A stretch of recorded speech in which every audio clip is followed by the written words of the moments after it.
Data handling using pandas. इस unit का पहला वीडियो है। सबसे पहले हम ये जानते हैं कि पांडास क्या होते हैं। Pandas is a powerful and easy to use Python library for data analysis and manipulation. अगर हम पांडास लाइब्रेरी की बात करें तो पांडास लाइब्रेरी का यूज हम मेनली डेटा एनालिसिस और विजुअलाइजेशन के लिए करते हैं। It is Python's library for data analysis. Pandas stands for Panel Data System. अगर हम इसकी बात करें पैनल डेटा सिस्टम में तो PADA और PANDAS इसी से मिलकर के बना है pandas. It is used for evaluating big data. जो पांडास लाइब्रेरी है उसका यूज करके हम लार्ज अमाउंट ऑफ डेटा को इवेलुएट कर सकते हैं, एनालाइज कर सकते हैं, जो कि एक मैनुअल तरीके से करना पॉसिबल नहीं है। लेकिन पांडास लाइब्रेरी का यूज करके हम डिफरेंट टाइप के डेटा को इवेलुएट कर सकते हैं और इसकी एनालिसिस कर सकते हैं।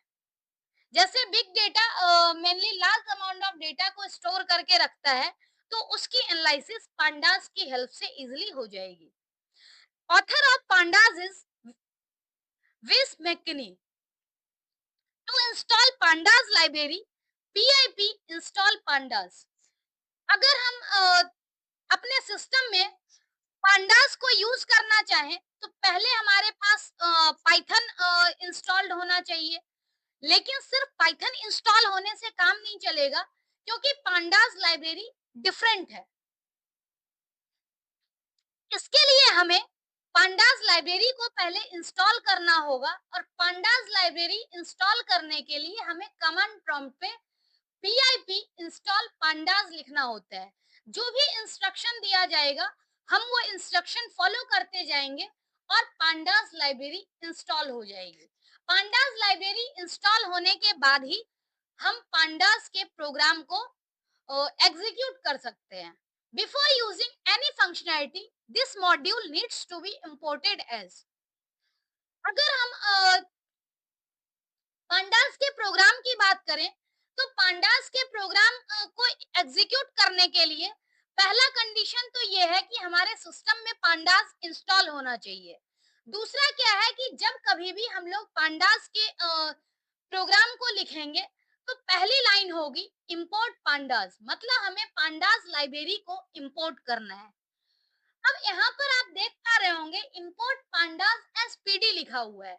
वैसे तो इंपोर्ट पांडास ये चीज लिखना इम्पोर्टेंट है, लेकिन कई बार क्या होता है कि हमें बार बार पांडास लिखना हो, इस वजह से हम पांडास की जगह एसपीडी लिख करके एस कीवर्ड का यूज करके एलियास क्रिएट कर देते हैं। और जहां पर भी हमें पांडास लिखने की जरूरत होगी उसके जगह हम पीडी लिख करके काम चला सकते हैं।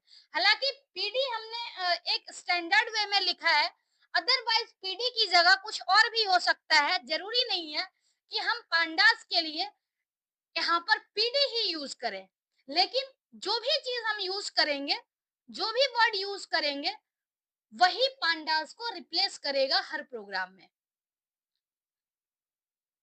ये तो था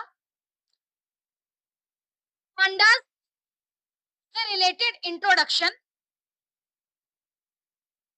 नेक्स्ट है advantages of pandas. Pandas library के बहुत सारे एडवांटेज हैं, इसी वजह से हम पांडास को यूज करते हैं। जैसे हमने शुरू में ही देखा कि ये large amount of data set को हैंडल कर सकता है। अगर हम किसी भी डेटा की एनालिसिस करें तो ये data cleaning, grouping, aggregation, filtering इस तरह के ऑपरेशन को परफॉर्म कर पाता है। और पांडास लाइब्रेरी जो है वो सीएसवी, एक्सेल, एसक्यूएल आदि को भी सपोर्ट करता है। इस वजह से पांडास लाइब्रेरी पॉपुलर है।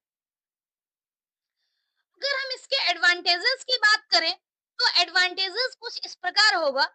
इट कैन रीड और write in different data format. Different data format में हम रीड राइट कर सकते हैं पांडास लाइब्रेरी का यूज करके। नेक्स्ट है it can calculate in all way data is organised across row and column.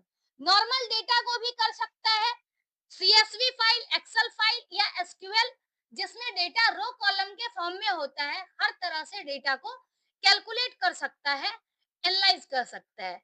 It can select subset of data from bulky data set. अगर जैसे कोई amount large amount of data है तो large amount of data से कुछ subset भी access कर सकता है, सिलेक्ट कर सकता है। नेक्स्ट है it can find and fill all missing data. अगर कहीं डेटा में डेटा सेट में कुछ मिसिंग डेटा हो तो मिसिंग डेटा को हैंडल करने की कैपेबिलिटी भी पाइथन पांडास के पास होती है। It support reshaping of data into different form. जैसे कोई डेटा एक फॉर्म में दिया हुआ है, सपोज 2 डायमेंशनल या 3 डायमेंशनल फॉर्म में दिया हुआ है, तो 2 या 3 डायमेंशनल को 1 डायमेंशनल में अगर नीड है तो उसमें कन्वर्ट कर सकते हैं, 3 डायमेंशनल को 2 डायमेंशनल में कर सकते हैं। इस तरह से डिफरेंट डिफरेंट शेप में हम डेटा को पांडास लाइब्रेरी की हेल्प से रीशेप कर सकते हैं। ये कुछ फंक्शनैलिटी है जिसकी वजह से पांडास इतना ज्यादा पॉपुलर है। Some functionalities of Panda may return the result in the form of NumPy array.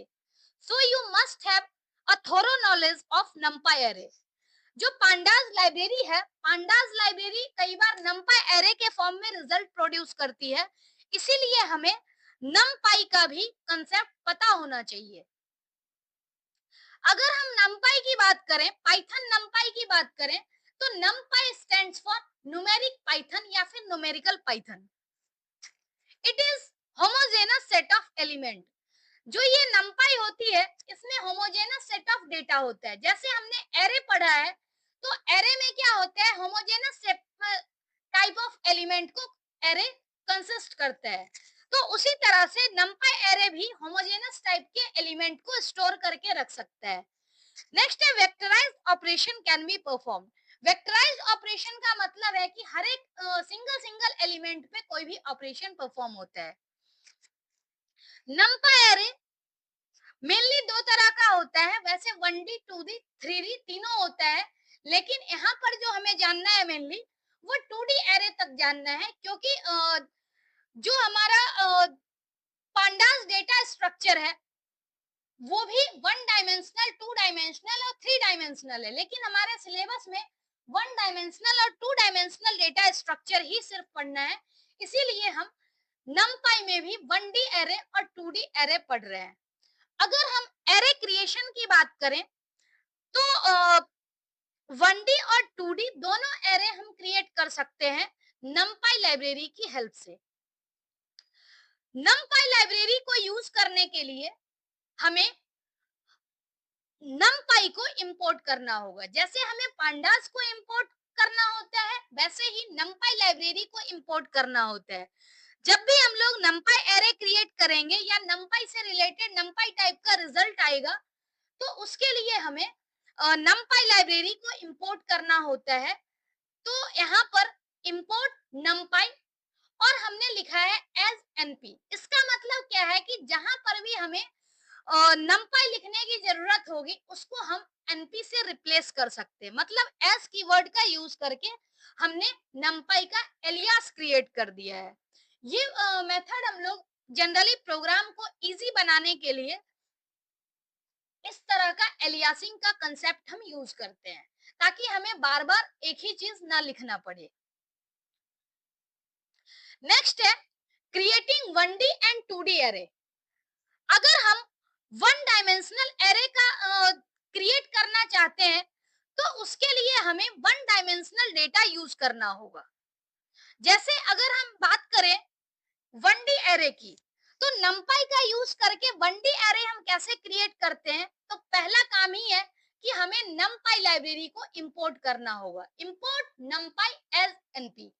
अब इससे क्या होगा, नमपाई लाइब्रेरी के अंदर जितना भी फंक्शन है हम उस सभी फंक्शन को एक्सेस कर सकते हैं। तो यहाँ पर हमने एरे ऑब्जेक्ट क्रिएट कर दिया। बेसिकली ये जो ए है, इसमें हम एरे टाइप का डेटा को स्टोर कर रहे हैं। ए एक वेरिएबल है। नेक्स्ट है एनपी डॉट एरे। अगर एज एनपी हमने यहाँ पर एलियास नहीं क्रिएट किया होता तो हमें numpy डॉट एरे लिखना होता, लेकिन numpy को हमने एज एनपी इंपोर्ट किया है तो यहाँ पर np डॉट एरे हम लिख सकते हैं।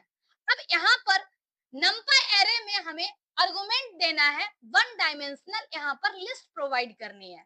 तो वन डायमेंशनल लिस्ट जैसे ही प्रोवाइड करेंगे तो यहाँ पर क्या होगा, numpy एरे क्रिएट हो जाएगा। लेकिन numpy एरे क्रिएट करने के बाद अभी तो हमें ये आउटपुट शो नहीं होगा जब तक कि हम प्रिंट स्टेटमेंट का यूज करके इसको प्रिंट ना करें।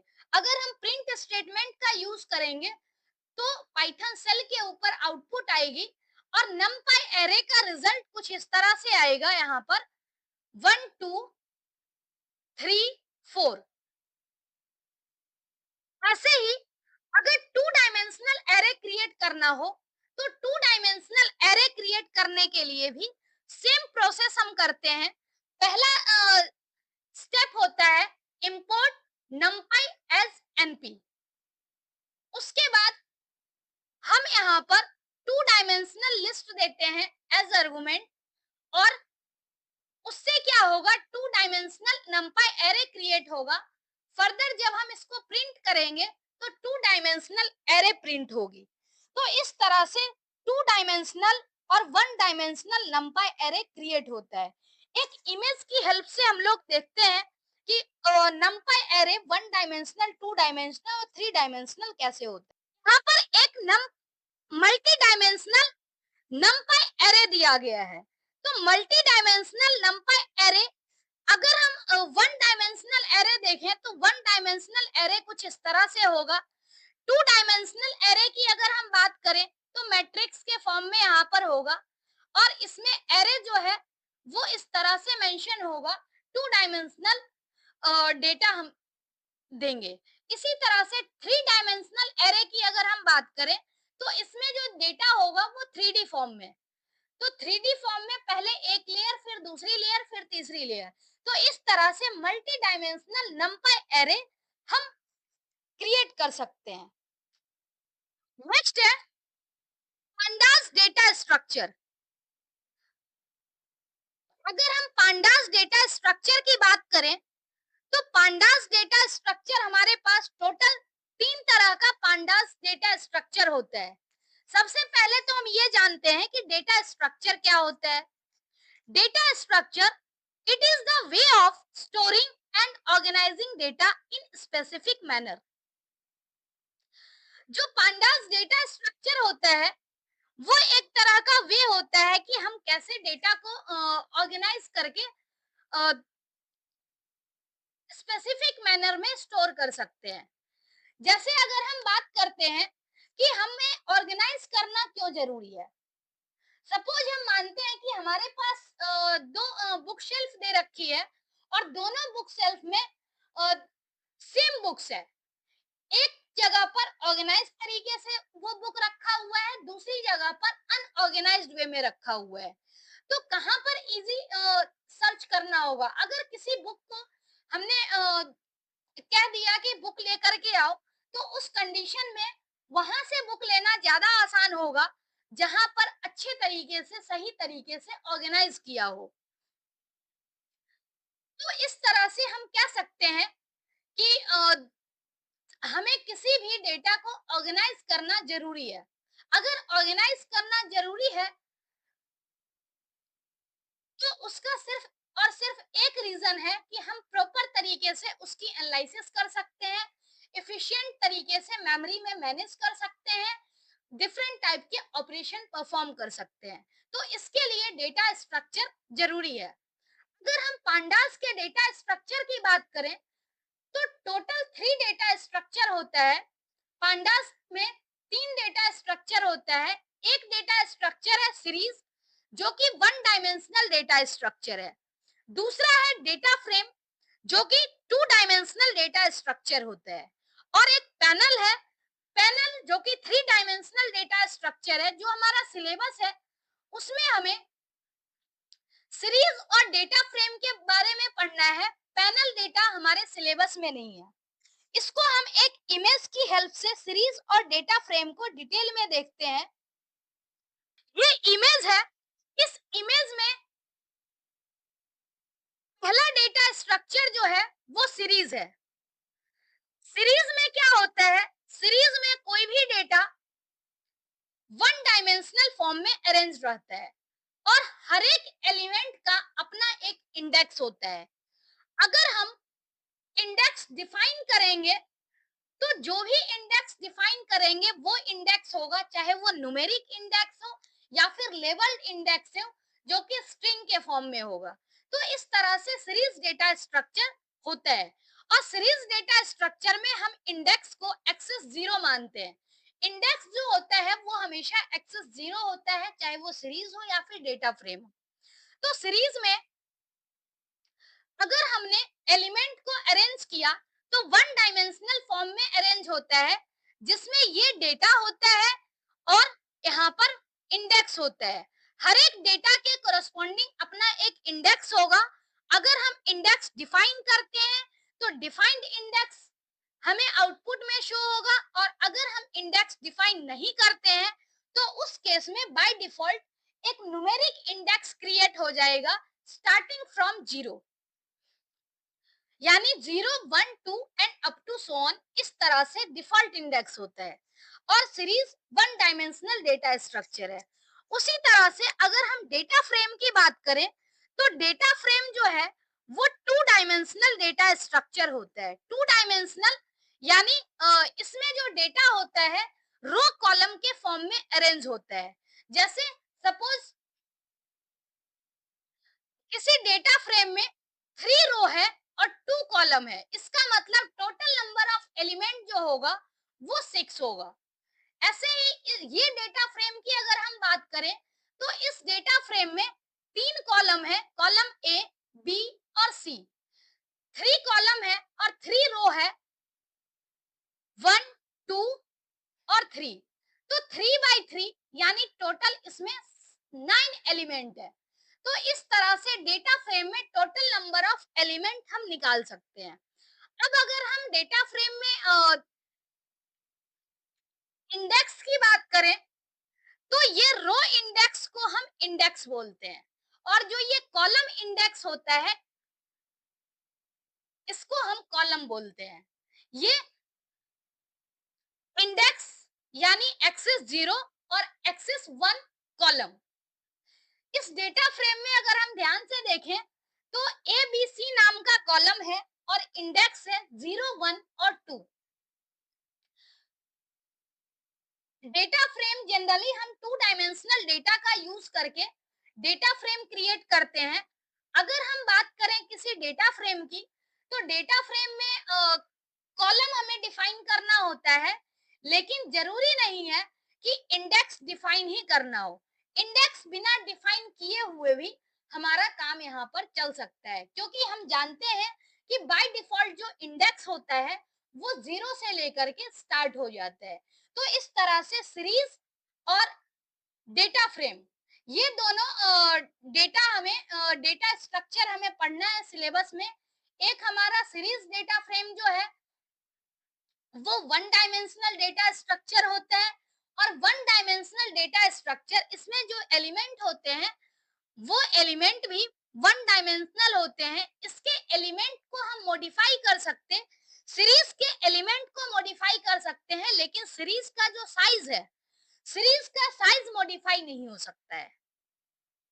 इसमें हम एलिमेंट को डिलीट करके या फिर ऐड करके इसका साइज नहीं चेंज कर सकते, लेकिन डेटा फ्रेम में साइज और एलिमेंट दोनों ही चेंज हो सकता है। जैसा कि हम जानते हैं जो पांडास लाइब्रेरी होती है उसमें टोटल 3 डेटा स्ट्रक्चर मेनली होता है, सीरीज, डेटा फ्रेम और पैनल। तो आज हम लोग सीरीज डेटा स्ट्रक्चर के बारे में डिटेल में पढ़ने वाले हैं। स्टार्ट करते हैं आज का topic. While working with pandas, we generally import pandas module. but if requirement of numpy is needed, then both can be imported by using the following import statement. कहने का मतलब है कि जब भी हम लोग पांडास लाइब्रेरी का यूज करते हैं तो हमें पांडास को इंपोर्ट करना होता है, यानी उसके लिए हम स्टेटमेंट लिखते हैं इंपोर्ट पांडास। और अगर हम पांडास की एलियासिंग क्रिएट करें तो इस तरह से हम लिख सकते हैं इंपोर्ट पांडास एज पीडी। इस पीडी की जगह कुछ और भी हो सकता है, लेकिन ध्यान रहे कि जब भी हम लोग सीरीज क्रिएट करेंगे तो उस टाइम में हमें वही एलियास नेम यूज करना होगा पांडास की जगह। तो पहला स्टेटमेंट आपका है इंपोर्ट पांडास एज पीडी, जिसकी हेल्प से हम लोग पांडास लाइब्रेरी को इंपोर्ट करते हैं। और दूसरा स्टेटमेंट है इंपोर्ट नंपाई एज एनपी। कभी कभी ऐसा होता है कि हमें numpy लाइब्रेरी को इंपोर्ट करने की नीड होती है, तो numpy लाइब्रेरी को इंपोर्ट करने के लिए हम लोग स्टेटमेंट का यूज करते हैं इंपोर्ट numpy एज np। तो ये दोनों स्टेटमेंट काफी इंपॉर्टेंट है पांडास लाइब्रेरी यूज करने के लिए। फर्स्ट स्टेटमेंट तो जरूरी ही है, लेकिन सेकेंड स्टेटमेंट जो है वो हम नीड के अकॉर्डिंग यूज करते हैं। A series is a pandas data structure that represents a one-dimensional array, like object containing an array of data and associated array of data labels called its index।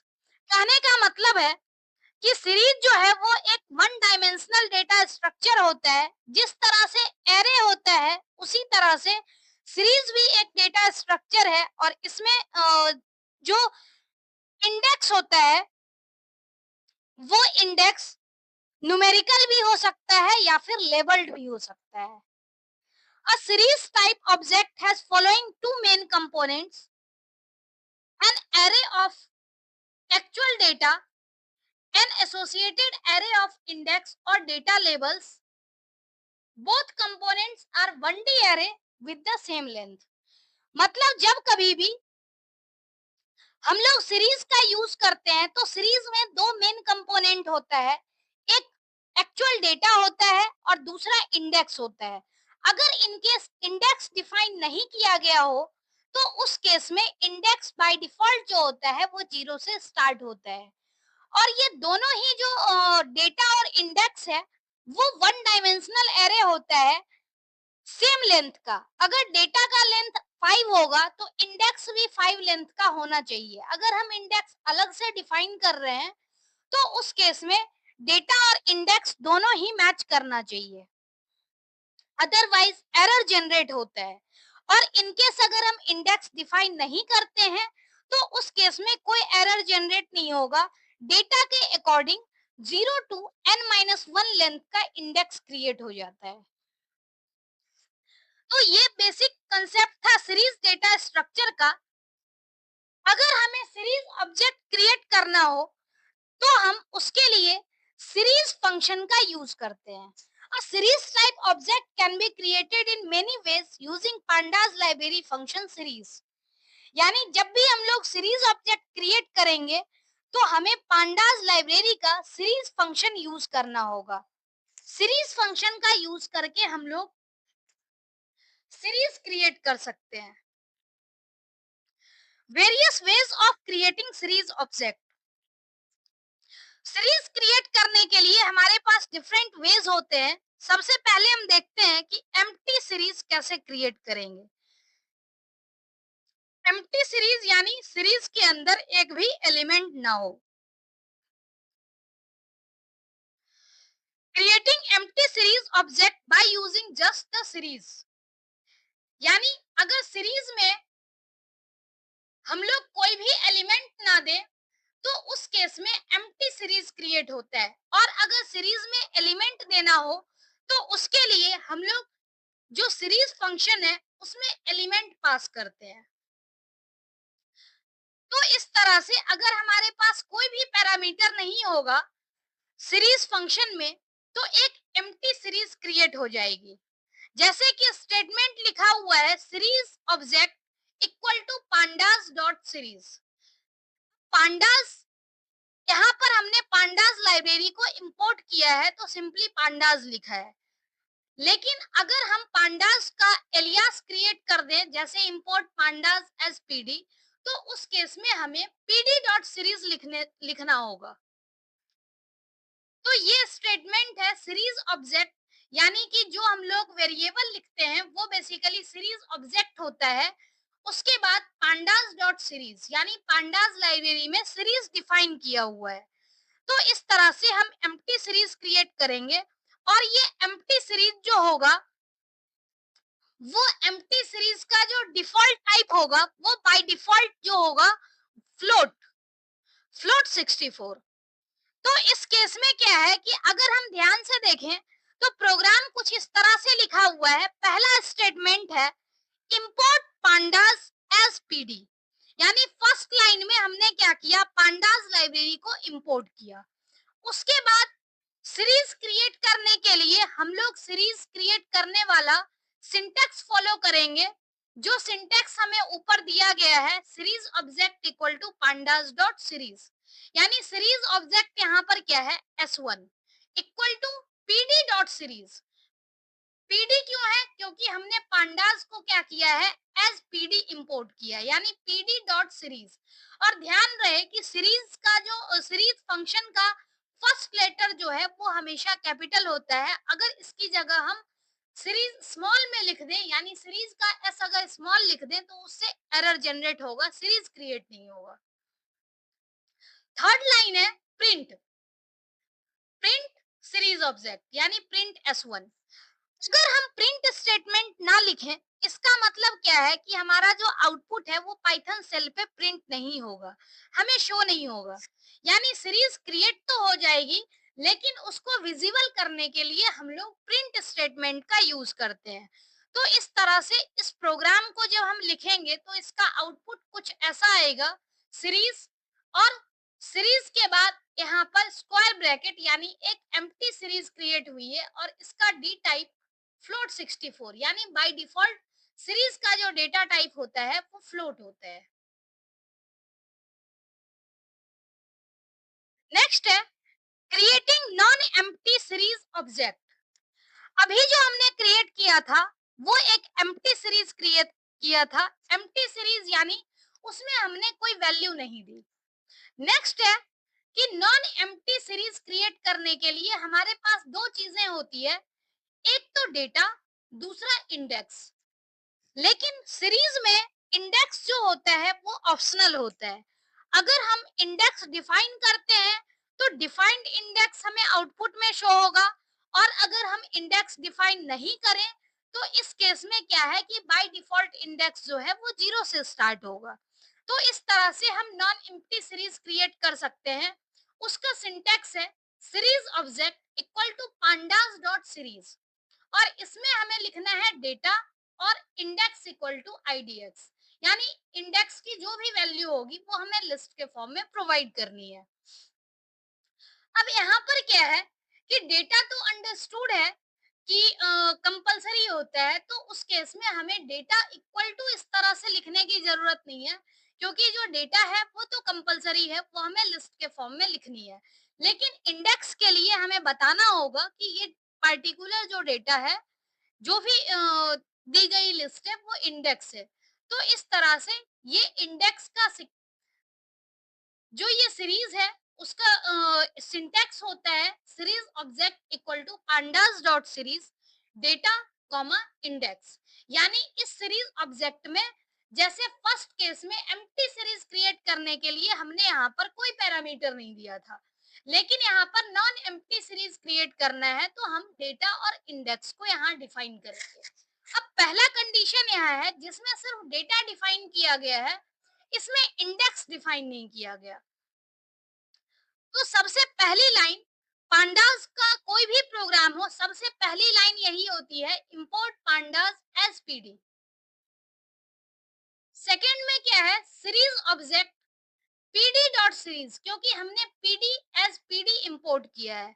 और यहाँ पर ये एक list दी गई है, यानी लिस्ट क्या है, बेसिकली डेटा है, और डेटा को हमने लिस्ट के फॉर्म में दिया। ये चूंकि स्ट्रिंग टाइप का है इसलिए हमने सिंगल कोटेशन मार्क लिखा है।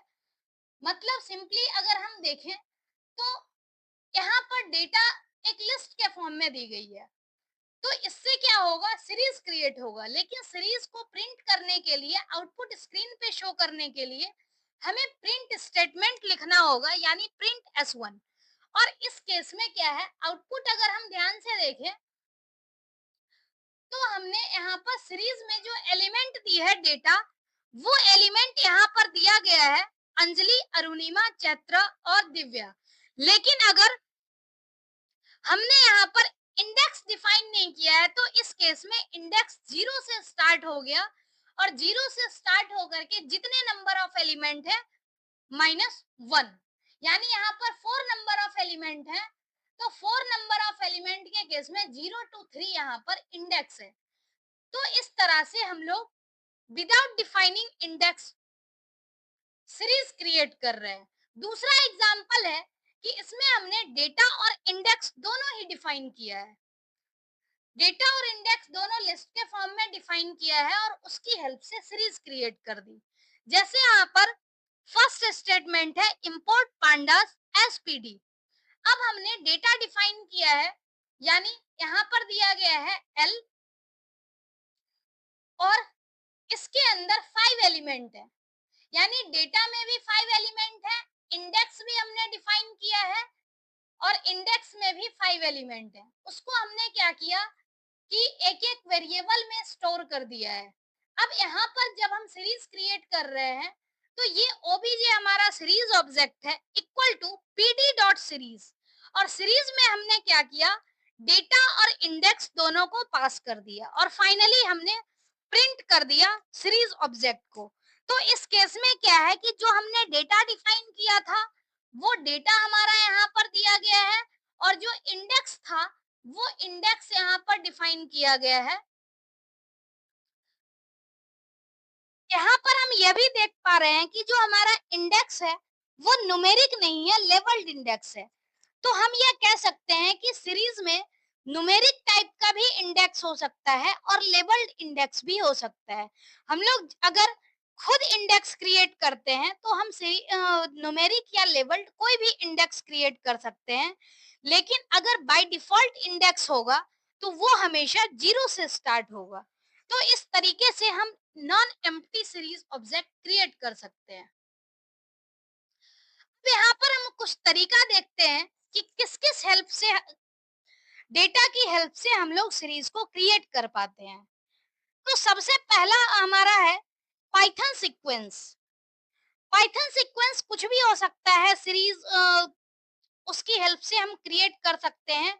जैसे रेंज फंक्शन का यूज हमने कर लिया, लिस्ट यूज कर लिया, टपल का यूज कर सकते हैं। मतलब जो भी हमारा डेटा है, मेनली हम लिस्ट यूज करते हैं, नहीं तो फंक्शन यूज कर लेते हैं। तो यहाँ पर पाइथन सीक्वेंस, कोई भी पाइथन सीक्वेंस हो सकता है जो सीक्वेंशियल हमारा डेटा होता है। तो सीरीज ऑब्जेक्ट, इसका सिंटैक्स होगा series object equal to pandas dot series और एनी पाइथन सीक्वेंस। हमने ऑलरेडी लिस्ट का यूज करके यहाँ पर क्रिएट कर रखा है, तो सेम तरीका है। इस तरीके से हम लोग क्या कर सकते हैं, सीरीज को क्रिएट कर सकते हैं। एक हमने पढ़ा है range function. Range function basically क्या करता है, उसमें 3 पैरामीटर होते हैं, स्टार्ट, स्टॉप और स्टेप। तो उसकी ही हेल्प से यहाँ पर सीरीज क्रिएट किया गया है। जैसे इंपोर्ट पांडास एसपीडी, ये फर्स्ट लाइन फिक्स है। दूसरा हमने क्या किया है, सीरीज जो क्रिएट किया हुआ है वो रेंज फंक्शन की हेल्प से। यहाँ पर हम लोग इंडेक्स डिफाइन नहीं कर रहे हैं, तो हमें पता है कि इंडेक्स बाय डिफॉल्ट 0 से स्टार्ट हो जाएगा। लेकिन रेंज फंक्शन की हेल्प से क्या होगा, जो हमारा 2 है वो स्टार्ट है, 10 स्टॉप है, लेकिन हमें पता है कि 10 जो है वो इंक्लूड नहीं होता, और 2 स्टेप है, यानी वैल्यू के बीच में 2 का गैप होना चाहिए, यानी 2, 4, 6, 8, और 10 इंक्लूड नहीं हो सकता क्योंकि 10 स्टॉप इंडेक्स है।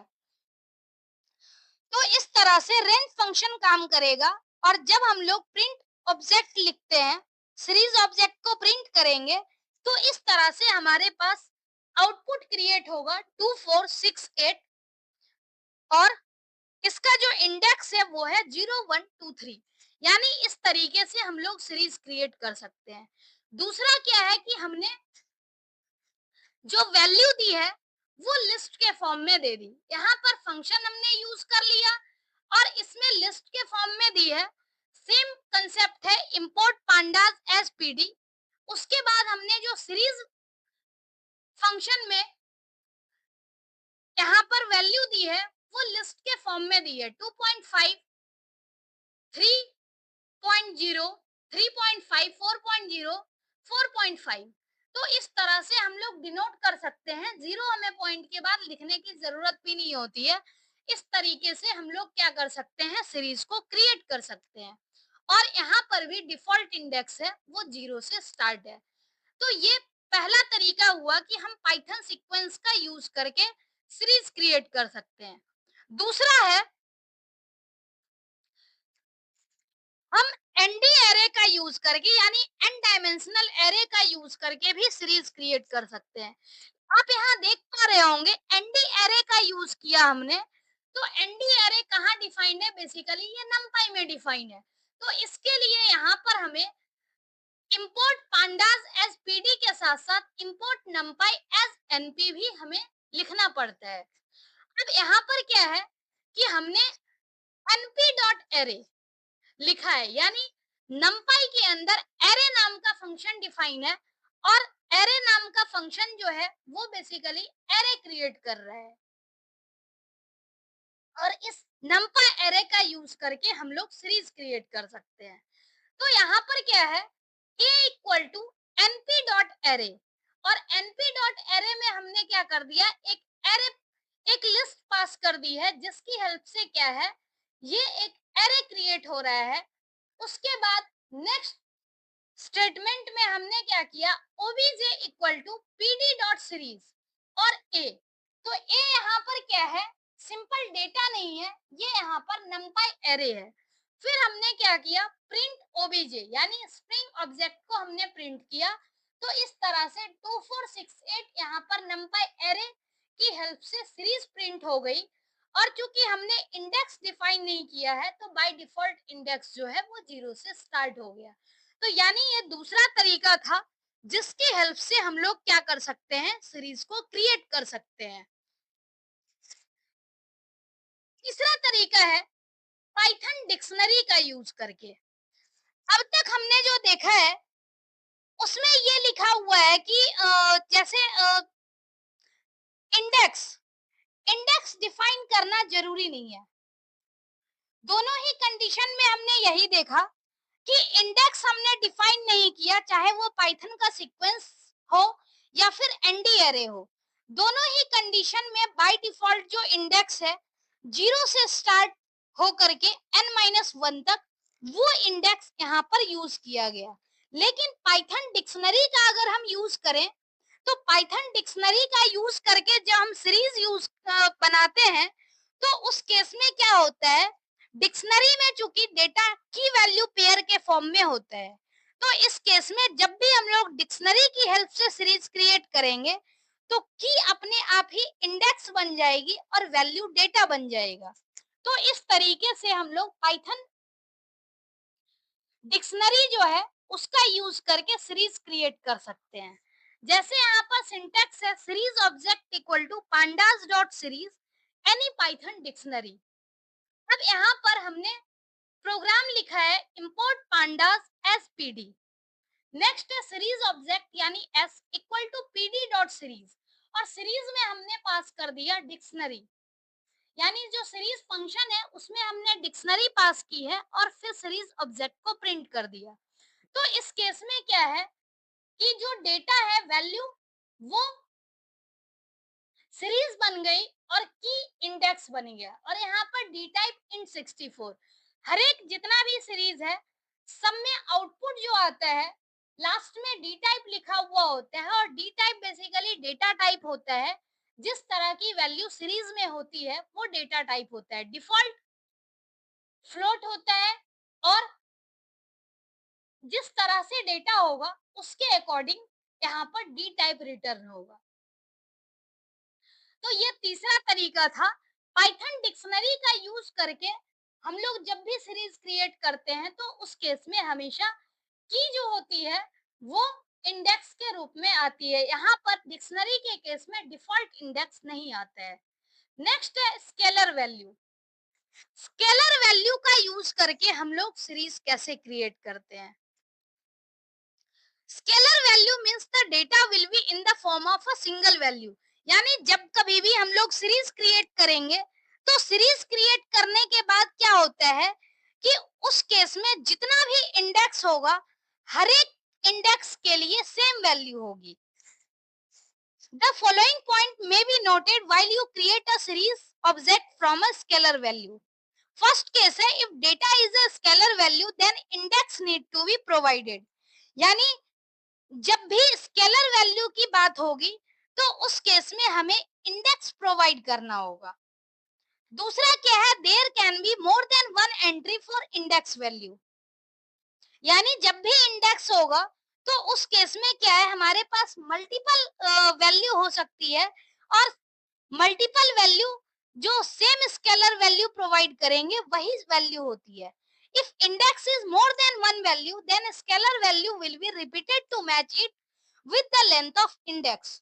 यानी अगर हमने इंडेक्स प्रोवाइड कर दिया और इंडेक्स प्रोवाइड करने के बाद क्या होता है कि अगर हमारे पास जैसे मल्टीपल इंडेक्स है और हम स्केलर वैल्यू दी गई है तो उस केस में जितना भी इंडेक्स होगा हर एक इंडेक्स के लिए सेम स्केलर वैल्यू रिपीट होगी। तो इस तरह से स्केलर वैल्यू का यूज करके हम लोग सीरीज क्रिएट करते हैं। जैसे एग्जांपल है import pandas as PD. First statement ये तो ऑलरेडी फिक्स है।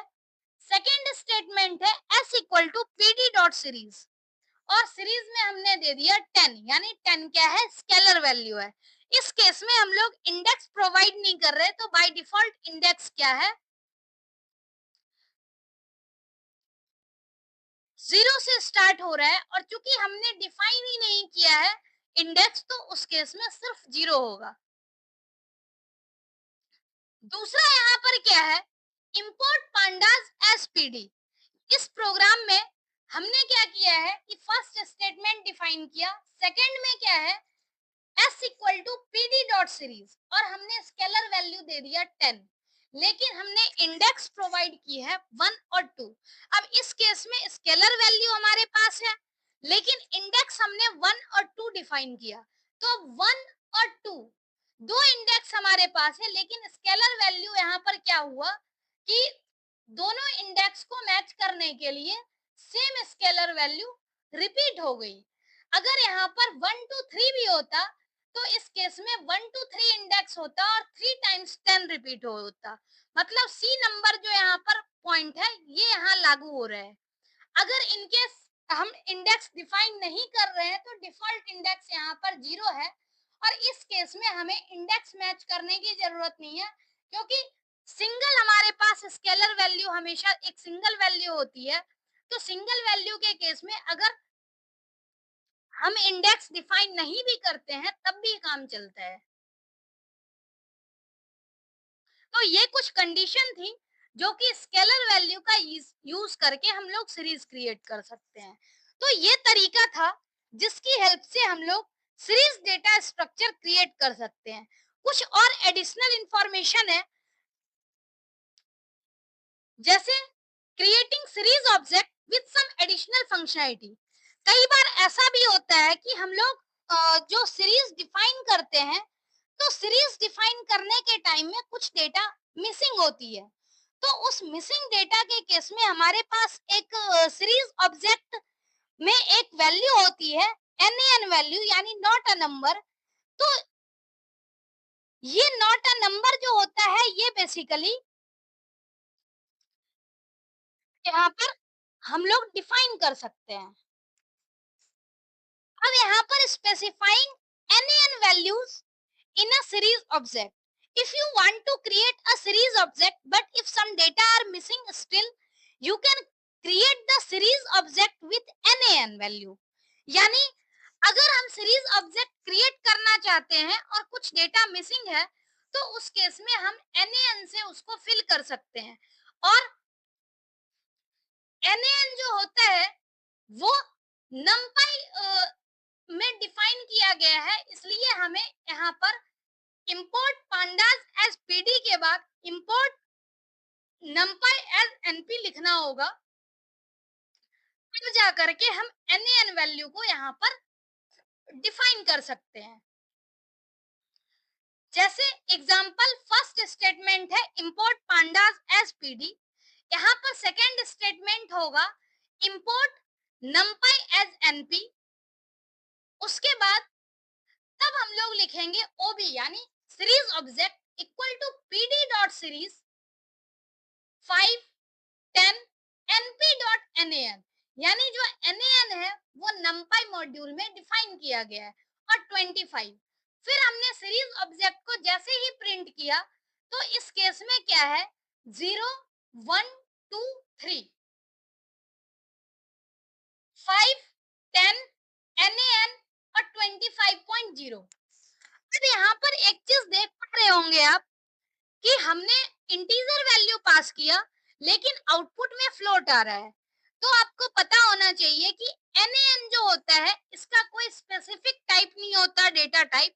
तो इसलिए उस केस में डिफॉल्ट वैल्यू जो है वो डिफॉल्ट वैल्यू यहाँ पर NaN के केस में रिफ्लेक्ट होता है, जिस वजह से यहाँ पर क्या है हमने वैल्यू इंटीजर दी लेकिन एक वैल्यू हमारे पास NaN था, जिसकी वजह से यहाँ पर फ्लोट 64 लिखा हुआ आ रहा है, और डेटा टाइप जो है वो सीरीज का पूरा ही डेटा फ्लोट में आ गया।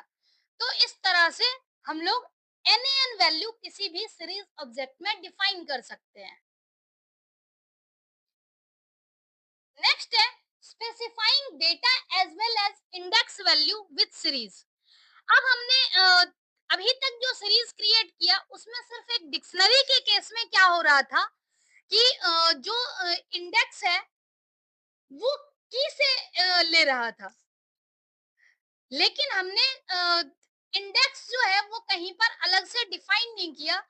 तो जब हम लोग अगर सीरीज में इंडेक्स अलग से डिफाइन करना चाहते हैं, यानी ऐसा सीरीज जिसमें डेटा और इंडेक्स दोनों हो, तो उसको क्रिएट करने के लिए हम यहाँ पर इंडेक्स और डेटा दोनों डिफाइन करते हैं।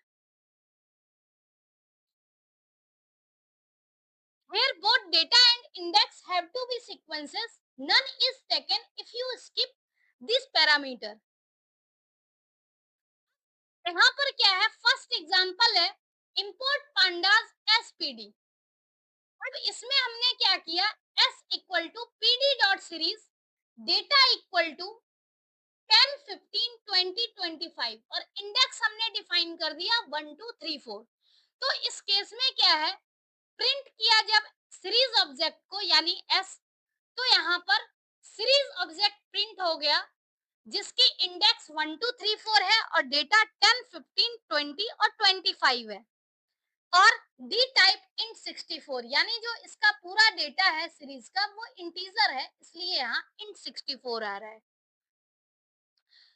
इसी सेम चीज को हम इस तरह से भी लिख सकते हैं। एक तो तरीका था कि हमने अलग से लिस्ट डिफाइन नहीं किया और डायरेक्टली सीरीज फंक्शन के अंदर ही हमने डेटा को डिफाइन कर दिया है। दूसरा ये भी तरीका हो सकता है कि हमने इंपोर्ट पांडा एज पीडी लिखा, फर्स्ट लिस्ट हमने डिफाइन किया, सेकंड में इंडेक्स हमने डिफाइन किया, उसके बाद हमने सीरीज क्रिएट किया और फाइनली जब प्रिंट एस लिखा, तो यहाँ पर क्या है कि सेम आउटपुट जो यहाँ पर दिख रहा है यही सेम आउटपुट आएगा, मतलब पहला प्रोग्राम का ही जो है वो दूसरे तरीके से लिखा गया है। यहाँ पर कोई भी सीरीज ऑब्जेक्ट होता है तो उसमें डिफरेंट डिफरेंट एलिमेंट होते हैं और हर एक एलिमेंट का अपना एक इंडेक्स होता है। तो इस वीडियो में हम मेनली यही देखेंगे कि हम लोग किसी भी सीरीज ऑब्जेक्ट का इंडिविजुअल एलिमेंट को कैसे एक्सेस कर सकते हैं। उसके लिए यहाँ पर कुछ एग्जाम्पल दिया गया है सीरीज का। जैसे एक सीरीज ऑब्जेक्ट है OBJ5 जिसमें 3 एलिमेंट है और तीनों एलिमेंट का जो इंडेक्स है वो एक लेबल्ड इंडेक्स है, यानी 28, 31, 31। बेसिकली ये जो सीरीज है वो क्रिएट किया गया है पर्टिकुलर मंथ, और उसमें जो भी मंथ में कितना डे होता है उसकी हेल्प से ये सीरीज क्रिएट किया गया है। दूसरा सीरीज है यहाँ पर, उसमें 5 एलिमेंट है और इसका इंडेक्स है 0, 1, 2, 3, 4। उसी तरह से OBJ7 और OBJ8 ये दोनों भी एक सीरीज है जिसमें 4-4 एलिमेंट हैं और इंडेक्स है 9, 10, 11, 12। मतलब यहाँ पर टोटल 4 सीरीज दिया गया है और इस सीरीज की हेल्प से हम देखेंगे कि कैसे हम लोग इंडिविजुअली हर एक एलिमेंट को एक्सेस कर सकते हैं। जैसे यहाँ पर एक्सेसिंग इंडिविजुअल एलिमेंट, इसके लिए क्या है, to access individual element of a series object use the following syntax. मतलब यहाँ पर सीरीज ऑब्जेक्ट और सीरीज ऑब्जेक्ट के साथ अगर हम इसका सिंटैक्स लिखते हैं तो उस पर्टिकुलर इंडेक्स पे जो भी वैल्यू होगी वो हमें एक्सेस होगी।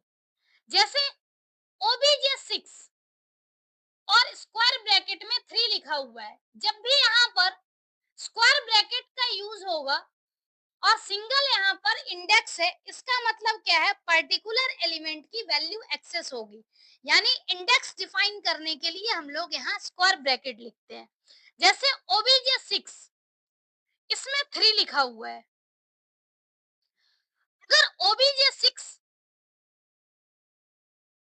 और 3 की बात करें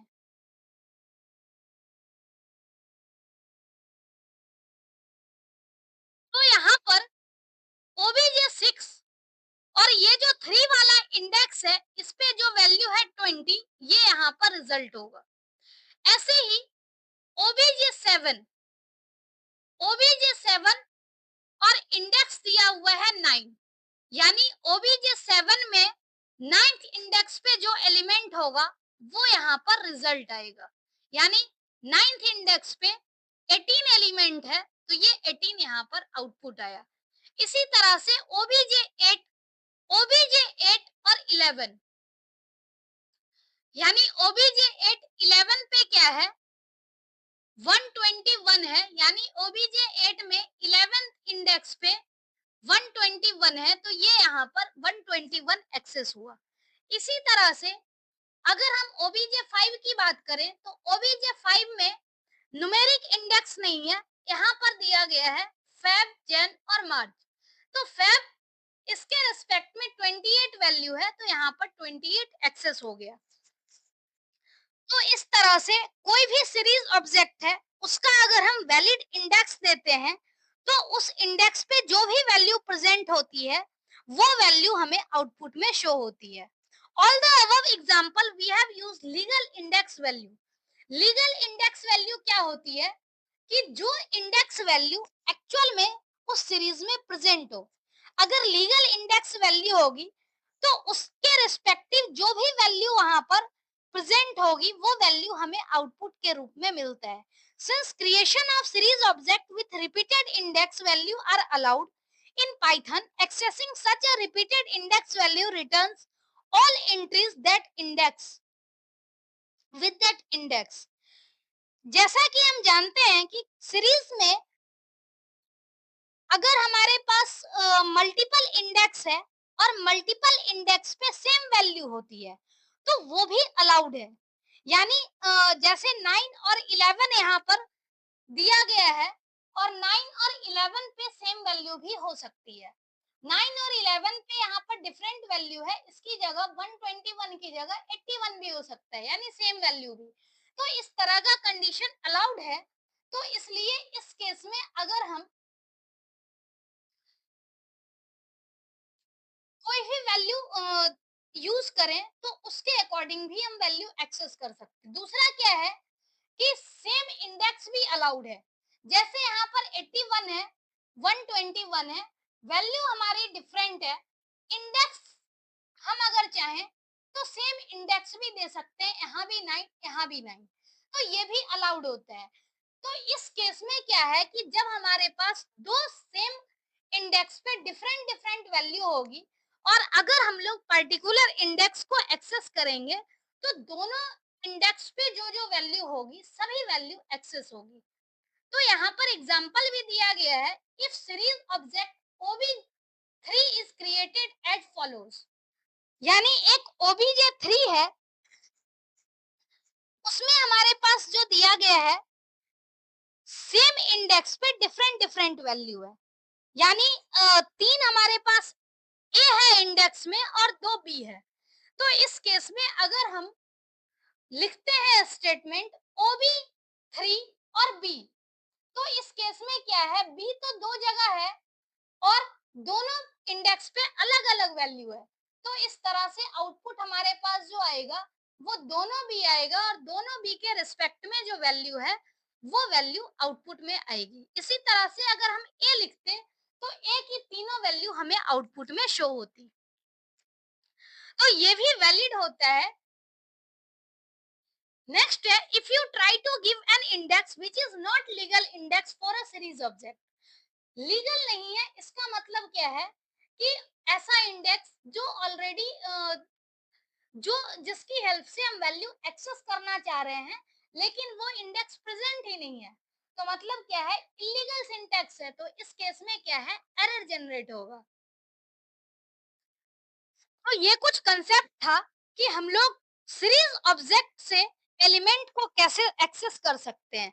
एलिमेंट एक्सेस करने के लिए हमें इंडेक्स यूज करना होता है। अगर हम वैलिड इंडेक्स की हेल्प से उस पर्टिकुलर इंडेक्स की वैल्यू एक्सेस करना चाहेंगे तो वैल्यू हमें आउटपुट में शो होती है। अगर हमारे पास सिमिलर इंडेक्स है और उस पे डिफरेंट डिफरेंट वैल्यू है तो उस केस में क्या है कि जितनी वैल्यू है वो सभी वैल्यू शो होगी और अगर इंडेक्स एग्जिस्ट ही नहीं करता तो उस केस में एरर जनरेट होगा। तो ये कंसेप्ट था कि सीरीज ऑब्जेक्ट से एलिमेंट को कैसे एक्सेस कर सकते हैं। दूसरा कंसेप्ट है आज का, extracting slices from a series object. जैसे हम लोग सीरीज एलिमेंट को एक्सेस करते हैं तो उसके लिए क्या होता है, हमारे पास जो वैल्यू होती है वो इंडेक्स की वैल्यू होती है और इंडेक्स की हेल्प से हम लोग वैल्यू को एक्सेस कर सकते हैं। दूसरा क्या है कि इंडेक्स की बजाय अगर हम सीरीज ऑब्जेक्ट में से वैल्यू को एक्सट्रैक्ट करते हैं तो उस टाइम पे इंडेक्स काम नहीं करता, इंडेक्स की जगह हमें पोजीशन यूज करना होता है और पोजीशन जो होती है वो हमेशा 0 से स्टार्ट होती है। जैसे अगर हम यहाँ पर देखें एक्सट्रैक्टिंग स्लाइस का concept, slicing is a powerful way to retrieve subset of data from a pandas object. कहने का मतलब जो हमारी सीरीज दी गई है उस सीरीज में से हम कुछ पर्टिकुलर एलिमेंट को एक्सेस कर सकते हैं। One important point to note that slicing take place position wise and not the index wise in a series object. In every series object internally, there is a position associated with each element where first element is assigned position 0, second elements get position 1 and so on. जैसे यहाँ पर एक example दिया गया है जिसमें series जो है वो सीरीज यहाँ पर दी गई है जिसका इंडेक्स है 9, 10, 11, 12 और डेटा है 18, 20, 22, 24। तो यहाँ पर अगर हम लोग एलिमेंट को एक्सेस करें तो एलिमेंट एक्सेस करने के लिए तो क्या है कि 9, 10, 11, 12 हमारे पास इंडेक्स है, इस इंडेक्स की हेल्प से हम एक्सेस कर सकते हैं। लेकिन स्लाइसिंग के केस में क्या होता है कि इंडेक्स की हेल्प से हम एक्सेस नहीं कर सकते, उसका पोजीशन हम कंसीडर करेंगे और पोजीशन जो होती है पहला जो एलिमेंट है उसका 0, फिर 1, फिर 2, इस तरह से ये पोजीशन जो है, यानी जो बाय डिफॉल्ट हमारे पास इंडेक्स होता है वो बेसिकली पोजीशन ही होता है। तो इस तरह से जो ये पोजीशन है, इसका यूज हम लोग करते हैं स्लाइसिंग के लिए। स्लाइसिंग के लिए यहाँ पर एक और कंसेप्ट है सीरीज ऑब्जेक्ट, स्टार्ट, स्टॉप और स्टेप। स्टार्ट हमेशा क्या होता है, इनिशियल वैल्यू। स्टॉप वैल्यू जो होती है, स्टॉप वैल्यू इंक्लूड नहीं होती है, स्टार्ट वैल्यू इंक्लूड होती है, स्टॉप एक्सक्लूसिव होती है और स्टेप क्या है, गैप है। जैसे मान लेते हैं यहाँ पर बाय डिफॉल्ट तो स्टेप 1 होता है, लेकिन अगर कभी भी ऐसा हो कि स्टेप 2 दे दिया जाए तो उस केस में एक एक छोड़ करके, मतलब एक एक के गैप में एलिमेंट एक्सट्रैक्ट करना होगा। तो इस तरह से क्या है कि स्टार्ट, स्टॉप और स्टेप हमें डिफाइन करना होता है। स्टार्ट बाय डिफॉल्ट 0 होती है, स्टॉप हमें देना ही देना है, स्टॉप वैल्यू मैंडेटरी है, स्टॉप वैल्यू हमें देना होता है। और अगर हम नहीं देते हैं तो डिफॉल्ट क्या होता है, लास्ट तक की जो भी इंडेक्स है, जो भी पोजीशन है, वहां तक की वैल्यू एक्सट्रैक्ट होती है, यानी स्टार्ट, स्टॉप और स्टेप। अगर स्टार्ट हम ना दे तो बाय डिफॉल्ट 0 होती है, स्टॉप अगर हम ना दे तो बाय डिफॉल्ट लास्ट एलिमेंट तक स्लाइस होगा, और स्टेप क्या होता है, इसका गैप होता है। तो इस तरह से हम स्लाइसिंग कर सकते हैं। नेक्स्ट है, जैसे हमने एक सीरीज क्रिएट किया, मेनली हम एग्जांपल देख रहे हैं कि स्लाइसिंग कैसे होती है। तो उसके लिए जैसे हमने सीरीज क्रिएट कर दिया, तो सीरीज क्रिएट करने में क्या हो रहा है कि जैसे हमने दिया इंपोर्ट पांडास एज पीडी, यानी फर्स्ट लाइन हमारी है इंपोर्ट पांडास एज पीडी, हमने पांडास लाइब्रेरी को इंपोर्ट कर दिया। उसके बाद हमने क्या किया, ओबीजे सीरीज ऑब्जेक्ट हमने लिखा है, पीडी डॉट सीरीज, हमने डेटा और इंडेक्स डिफाइन करके एक सीरीज क्रिएट किया। अब इस सीरीज को प्रिंट करने के लिए हमें करना होगा प्रिंट और सीरीज ऑब्जेक्ट। तो इससे क्या होगा, पाइथन सेल पे हमें ये आउटपुट दिखेगी। लेकिन नेक्स्ट कंसेप्ट क्या है, स्लाइसिंग का। मतलब हमें पूरा एलिमेंट एक्सेस नहीं करना है, पार्टिकुलर एलिमेंट एक्सेस करना है। तो स्लाइसिंग के लिए हम लोग पोजीशन देते हैं। तो पोजीशन हमने यहाँ डिफाइन कर दिया प्रिंट ओबीजे 7, लेकिन यहाँ पर ओबीजे 7 लिखने से पूरा एलिमेंट एक्सेस हो रहा है, बट हमने स्क्वायर ब्रैकेट में इस तरह से लिखा है 0, यानी स्टार्टिंग वैल्यू 0, मतलब एलिमेंट जो है सीरीज का पहले एलिमेंट से, स्टार्टिंग एलिमेंट से एक्सेस होगा। लेकिन 2 यानी 2 एक्सक्लूड होगी, मतलब 0 और 1 इंक्लूड होगा। तो हम अगर ध्यान से देखें तो ये एलिमेंट हमारा 0 है, ये 1 है, ये 2 है, ये 3 है। तो इस तरह से 0 और 1 वाला यहाँ पर एक्सेस हो गया। यानी इस तरह से हम लोग क्या कर सकते हैं, स्लाइसिंग कर सकते हैं। ऑपरेशंस ऑन सीरीज ऑब्जेक्ट, सबसे पहला कंसेप्ट है modifying elements of series object. अगर हम एलिमेंट मॉडिफाई करने की बात करें तो हमने जो दो कंसेप्ट पढ़ा था, एक्सेसिंग सीरीज ऑब्जेक्ट और स्लाइसिंग, ये दो कंसेप्ट अगर आपको अच्छे से पता है तो आप एलिमेंट्स को इजीली मॉडिफाई कर सकते हैं। तो अगर वो कंसेप्ट आपको नहीं आता है तो आप पहले उस वीडियो को देख लें, उसके बाद मॉडिफाइंग एलिमेंट वाली वीडियो को देखें। Modifying element of series object, the data value of a series object can be easily modified by following syntax. Series object index equal to data value। यहाँ पर हम देख पा रहे होंगे कि जब हमें किसी एलिमेंट को एक्सेस करना होता है तो हम सीरीज ऑब्जेक्ट और इंडेक्स लिखते हैं। तो इससे क्या होता है, पार्टिकुलर पोजीशन की जो पार्टिकुलर इंडेक्स है उसकी वैल्यू हमें एक्सेस होती है। अगर हम वैल्यू को एक्सेस करके और उसकी जगह न्यू डेटा वैल्यू अगर असाइन कर देते हैं तो उस जगह पे वैल्यू चेंज हो जाएगी। जैसे हमें पता है कि एक सीरीज जो था OBJ7 इसकी एलिमेंट थी 18, 20, 22 और 24, 18, 20, 22, 24 और इंडेक्स था 9, 10, 11, 12। अगर हम 11 को एक्सेस करें तो 11 एक्सेस होने का मतलब है कि 22 वाला एलिमेंट एक्सेस हो गया और 22 एलिमेंट की जगह हम अगर न्यू डेटा वैल्यू असाइन कर देते हैं तो इस जगह पर क्या होगा, जो 23 को 22 को रिप्लेस करके यहाँ पर नई वैल्यू आ जाएगी। सेम चीजें यहाँ दी गई है कि अगर हम OBJ7 और 11 लिखें तो यहाँ पर क्या है, जो एग्जिस्टिंग हमारी सीरीज थी उसमें 11 की वाले इंडेक्स पे 22 की जगह 23 आ गया। तो इस तरह से हम किसी भी सीरीज ऑब्जेक्ट के एलिमेंट को मॉडिफाई कर सकते हैं। ये तो था सिंगल एलिमेंट को मॉडिफाई करना।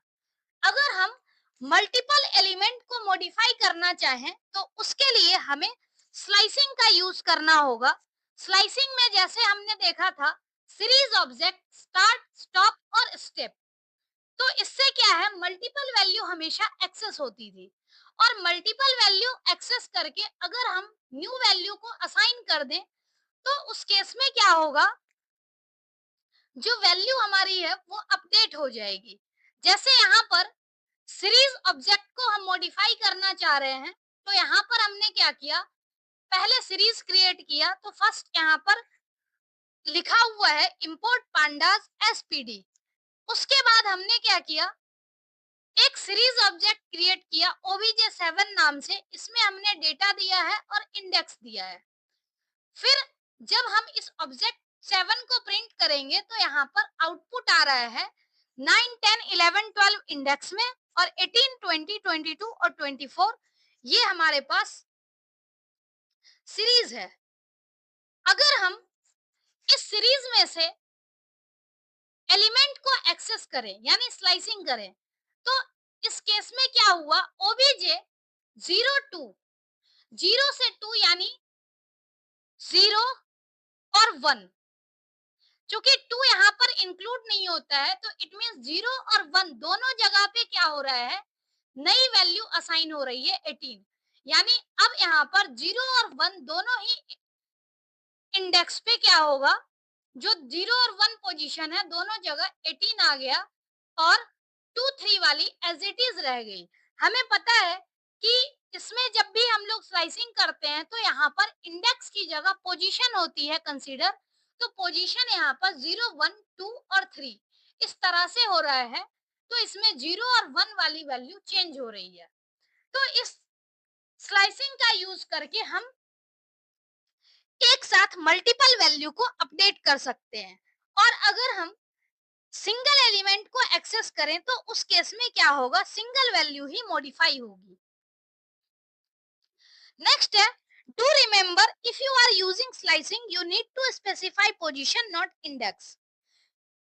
यानी हमने देखा भी है कंसेप्ट कि जब भी हम स्लाइसिंग यूज करते हैं तो उस टाइम पे हमें इंडेक्स की जगह पोजीशन स्पेसिफाई करना होता है। अगर हमारे पास कोई सीरीज है और सीरीज के इंडेक्स को अगर हम चेंज करना चाहें तो उसके लिए हमारे पास एक कंसेप्ट है यहाँ ऑब्जेक्ट डॉट इंडेक्स, यानी जो भी सीरीज ऑब्जेक्ट है इसमें अगर हम इंडेक्स एट्रीब्यूट यूज कर दें तो इससे क्या होगा, इक्वल टू और नया अगर हम एरे इंडेक्स देते हैं तो ये चेंज हो जाएगा। जैसे to change the index of above defined series object OBJ from 9, 10, 11, 12 to 1, 2, 3, 4, यानी 9, 10, 11, 12 से अगर हमें 1, 2, 3, 4 करना है तो उसके लिए हमें इस तरह से लिखना होगा OBJ7 यानी series object dot index equal to 1, 2, 3, 4 और इसका आउटपुट यहाँ पर कुछ इस तरह से आएगा कि जो इंडेक्स है वो अपडेट हो जाएगा 1, 2, 3, 4 rather than 9, 10, 11, 12। ये हमारे पास एक एट्रीब्यूट है इंडेक्स एट्रीब्यूट जिसकी हेल्प से हम लोग यहाँ इंडेक्स चेंज कर पा रहे हैं। नेक्स्ट वीडियो में हम डिफरेंट डिफरेंट और भी एट्रीब्यूट देखेंगे जिसकी हेल्प से हम एग्जिस्टिंग सीरीज में और भी मॉडिफिकेशन कर पाएंगे।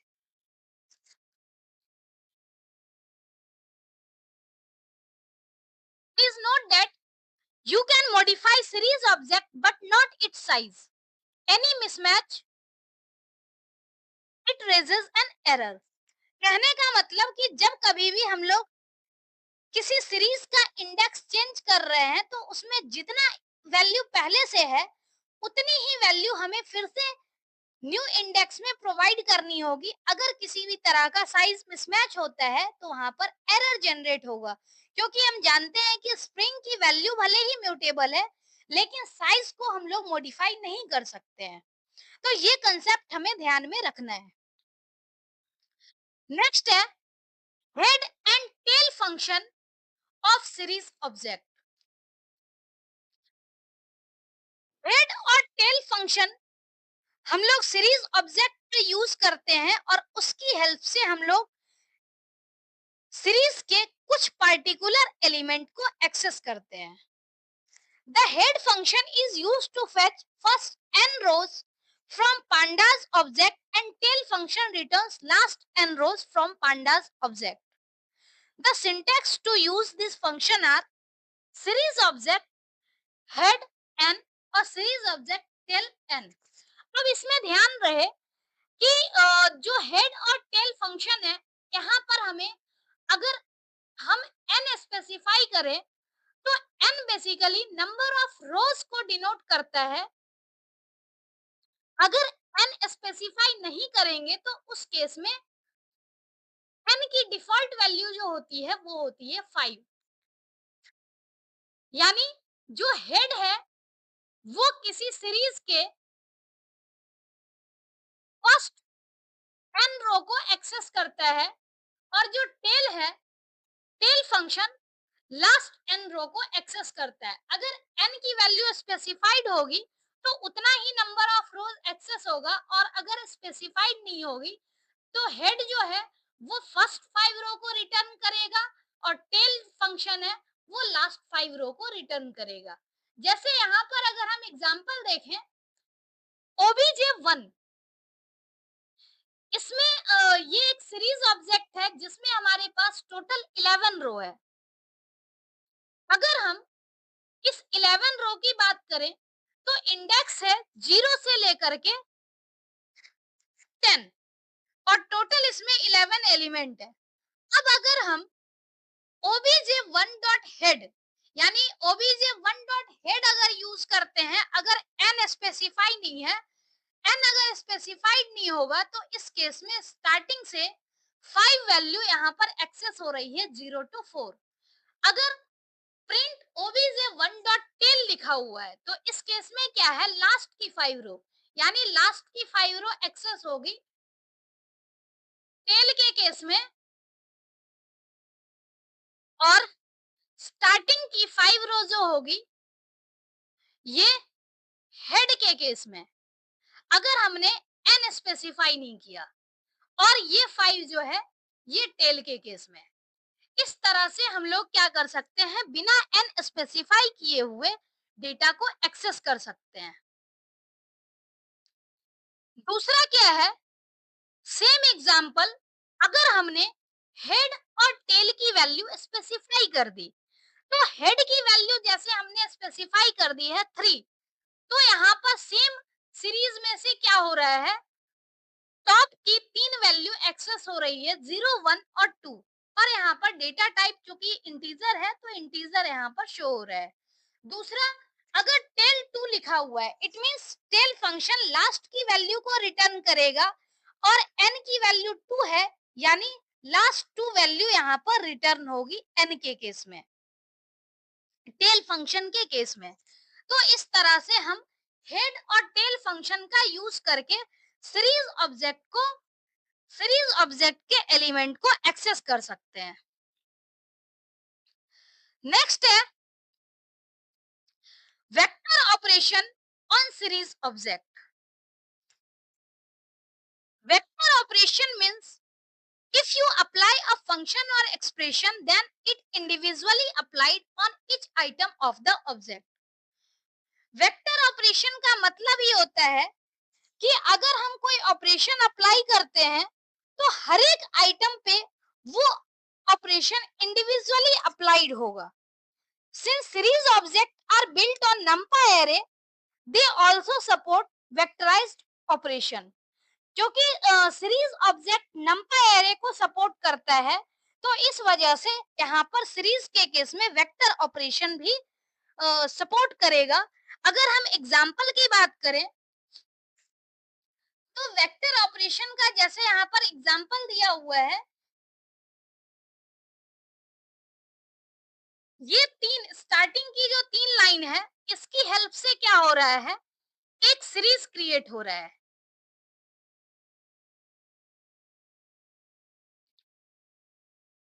तो यहाँ पर अगर हम देखें import pandas as PD obj1 pd.series data equal to 18 20 22 24 और इंडेक्स क्या है 9 10 11 12।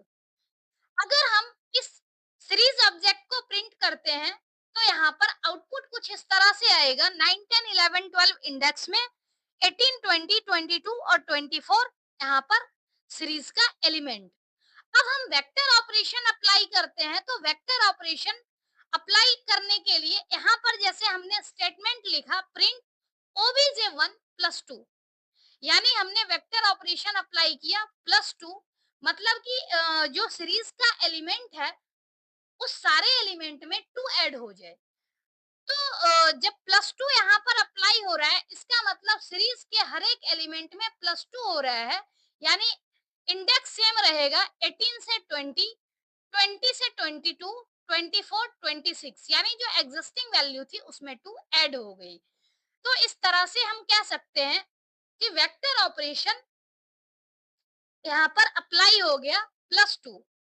ऐसे ही मल्टीप्लाई यहाँ पर क्या है डबल स्टार 2, यानी एक्सपोनेंट ओबीजे 1 और इसका पावर 2 हो गया, मतलब जो भी वैल्यू है उसका स्क्वायर यहाँ पर जनरेट हो रहा है। जो इंडेक्स है वो एज इट इज है, 18 का स्क्वायर 324, 20 का स्क्वायर 400, 22 का स्क्वायर 24 का स्क्वायर। तो इस तरह से वेक्टर ऑपरेशन यहाँ पर अप्लाई हो रहा है। जो भी हम लोग वेक्टर ऑपरेशन यहाँ पर डिफाइन कर रहे हैं उसके अकॉर्डिंग वो वैल्यू सीरीज के हर एक एलिमेंट पर अप्लाई हो रही है। नेक्स्ट कंसेप्ट है arithmetic on series object.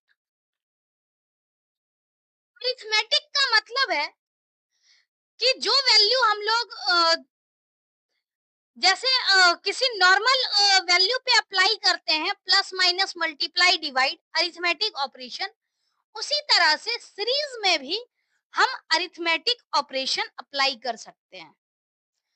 On series various mathematical operation can be performed. Binary operation, while performing mathematical operation in series, the operation is performed on matching index and rest fill with NaN by default. इसमें क्या होता है, जब भी arithmetic operation किसी series पर होगा तो उस केस में क्या है कि जो मैचिंग इंडेक्स है, मैचिंग इंडेक्स के करस्पॉन्डिंग मैथमेटिकल ऑपरेशन परफॉर्म होगा और जो भी नॉन मैचिंग इंडेक्स है उसकी जगह पर NaN बाय डिफॉल्ट फिल हो जाएगा। तो यहाँ पर दो सीरीज दी गई है। एक सीरीज है जिसका वैल्यू है 1 2 3 4 5 और इंडेक्स है ABCDE। इसी तरह से दूसरी सीरीज है 10 20 -10 -50 और 100 और इसका इंडेक्स है ZYACE। इसमें हम देख पा रहे हैं कि दो हमारे पास सीरीज है और दोनों सीरीज में कुछ इंडेक्स कॉमन है। अब जब भी मैथमेटिकल ऑपरेशन अप्लाई होगा तो इस केस में क्या होगा, जो मैचिंग इंडेक्स है उसके कोरोस्पोंडिंग अरिथमेटिक ऑपरेशन परफॉर्म होगा और जो इंडेक्स मैच नहीं कर रहा है उसकी जगह पर NaN रिफ्लेक्ट होगा। जैसे यहाँ पर वैल्यू है एडिशन ऑफ टू सीरीज, दोनों सीरीज की अगर हम बात करें यहाँ पर, पहले सीरीज में वैल्यू है A और दूसरे सीरीज में भी वैल्यू है A।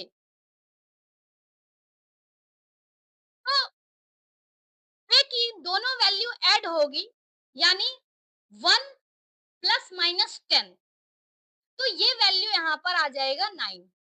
इसी तरह से बी हमारे पास नहीं है, कहीं पर भी कॉमन नहीं है, तो इस जगह पर NaN आ गया।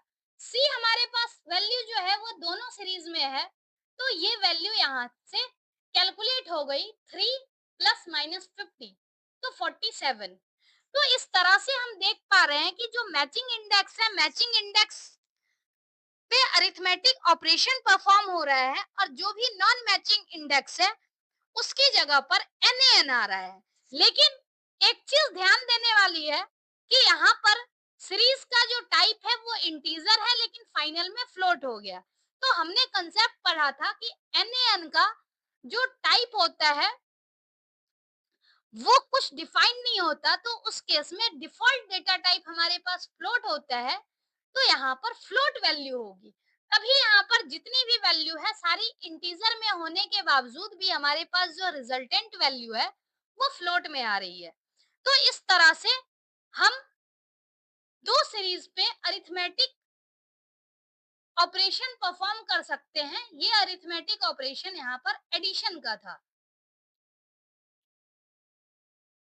दूसरा क्या है, इसमें अगर हम चाहें कि हमारे पास आउटपुट में NaN वैल्यू ना आए, तो NaN वैल्यू नहीं आए, इस केस में क्या होता है कि हम लोग प्लस साइन की बजाय ऐड मेथड का यूज करेंगे।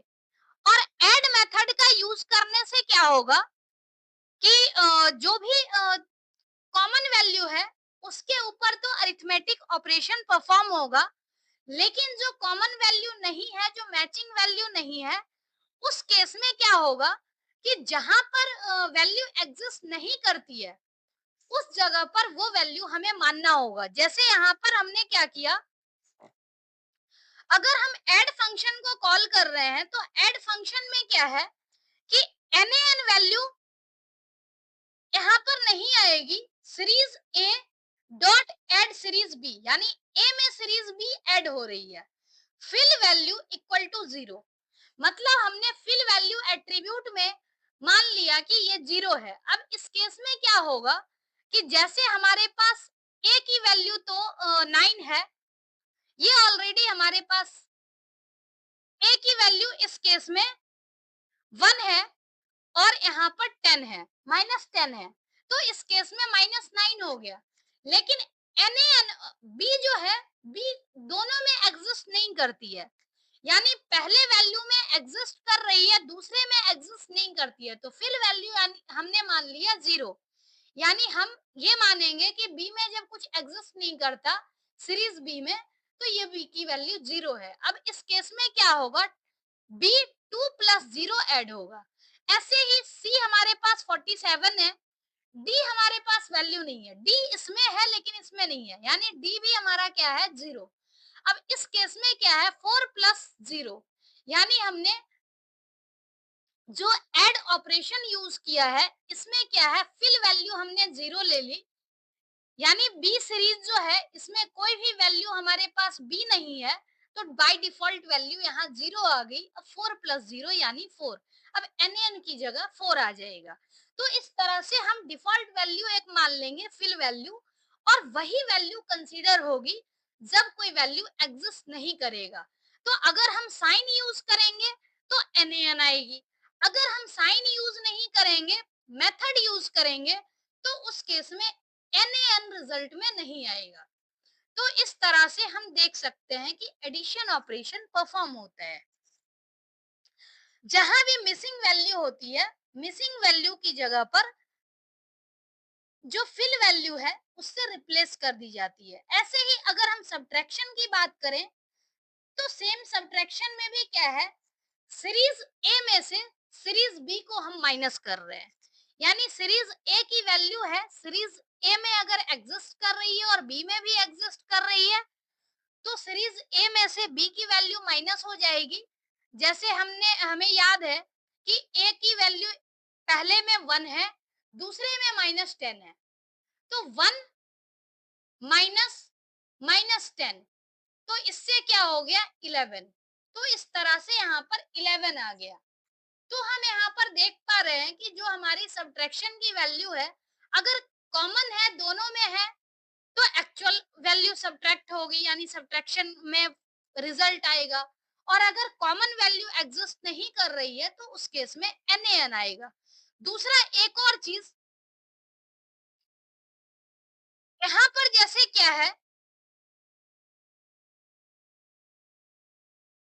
इस केस में भी जो हमारा डेटा टाइप, चूंकि NaN की जगह फिल वैल्यू का कंसेप्ट आ रहा है, तो यहाँ पर ये भी फ्लोट में ही आएगा, डेटा टाइप फ्लोट है। यहाँ पर इंटीजर हमें नहीं समझना है कि NaN नहीं आ रहा है तो इंटीजर होगा। तो अगर इस केस में हम चाहें कि जो वैल्यू है वो वैल्यू NaN ना आए, तो NaN ना आए, तो इस केस में हम क्या कर सकते हैं, मिसिंग वैल्यू की जगह कुछ भी मान सकते हैं। अब यहाँ पर जैसे हमने मान लिया 1000 जो है वो मिसिंग वैल्यू की जगह है, तो इस केस में क्या होगा कि अगर हम सब फंक्शन यूज करेंगे, तो सब फंक्शन में क्या होगा, फिल वैल्यू हमने ले ली 1000। अब जहां पर भी एग्जिस्ट नहीं करता, एडिशन के केस में हमने 0 लिया था। अब इस केस में जैसे क्या है कि बी में वैल्यू हमारे पास 2 है, लेकिन राइट साइड वैल्यू एग्जिस्ट नहीं करती है, मतलब ए में से अगर हम बी को माइनस करें तो एग्जिस्ट नहीं करेगी। तो इस केस में क्या है कि हमारे पास एक वैल्यू जो है वो 1000 आ गया। अब 2 में से हम 1000 को माइनस करेंगे तो -998, यानी फर्स्ट में तो बी एग्जिस्ट कर रही थी, लेकिन दूसरे में बी एग्जिस्ट नहीं कर रही थी।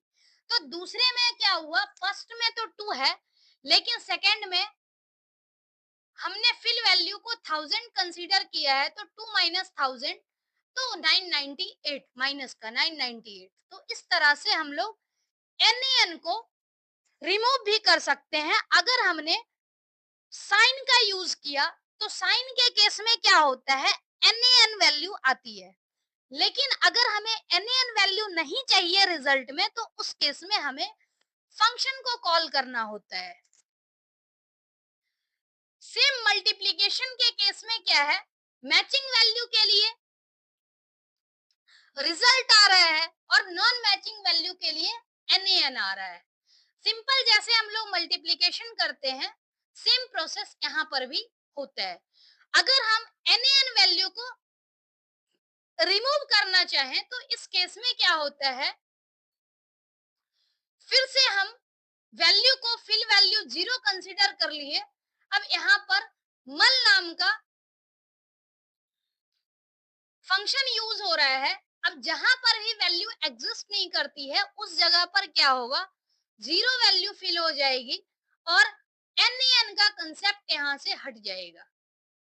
यानी किसी भी वैल्यू को जो हम 0 से मल्टीप्लाई करेंगे तो 0, तो इस केस में सारे NaN की जगह पर क्या आ रहा है, 0 आ रहा है।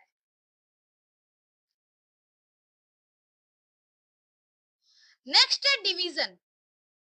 डिवीजन के केस में भी फर्दर यही है कि अगर हम फर्स्ट वैल्यू को सेकंड वैल्यू से डिवाइड कर दें, तो अगर वैल्यू एग्जिस्ट कर रही है तो एग्जिस्ट करने के केस में एक्चुअल रिजल्ट आएगा, और अगर एग्जिस्ट नहीं कर रही है तो उस केस में क्या है, NaN आएगा।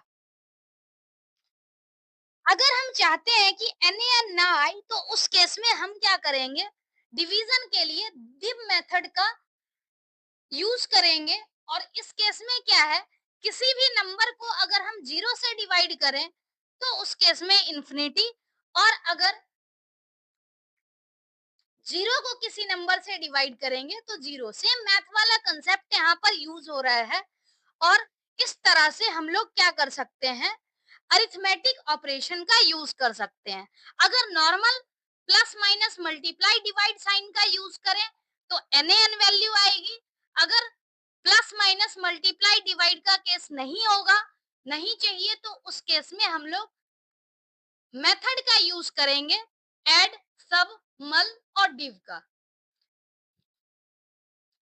और इस केस में हमारे पास फिल वैल्यू एट्रीब्यूट होता है, जो भी वैल्यू हम चाहें वो वैल्यू कंसीडर करके हम लोग किसी भी अरिथमेटिक ऑपरेशन को परफॉर्म कर सकते हैं।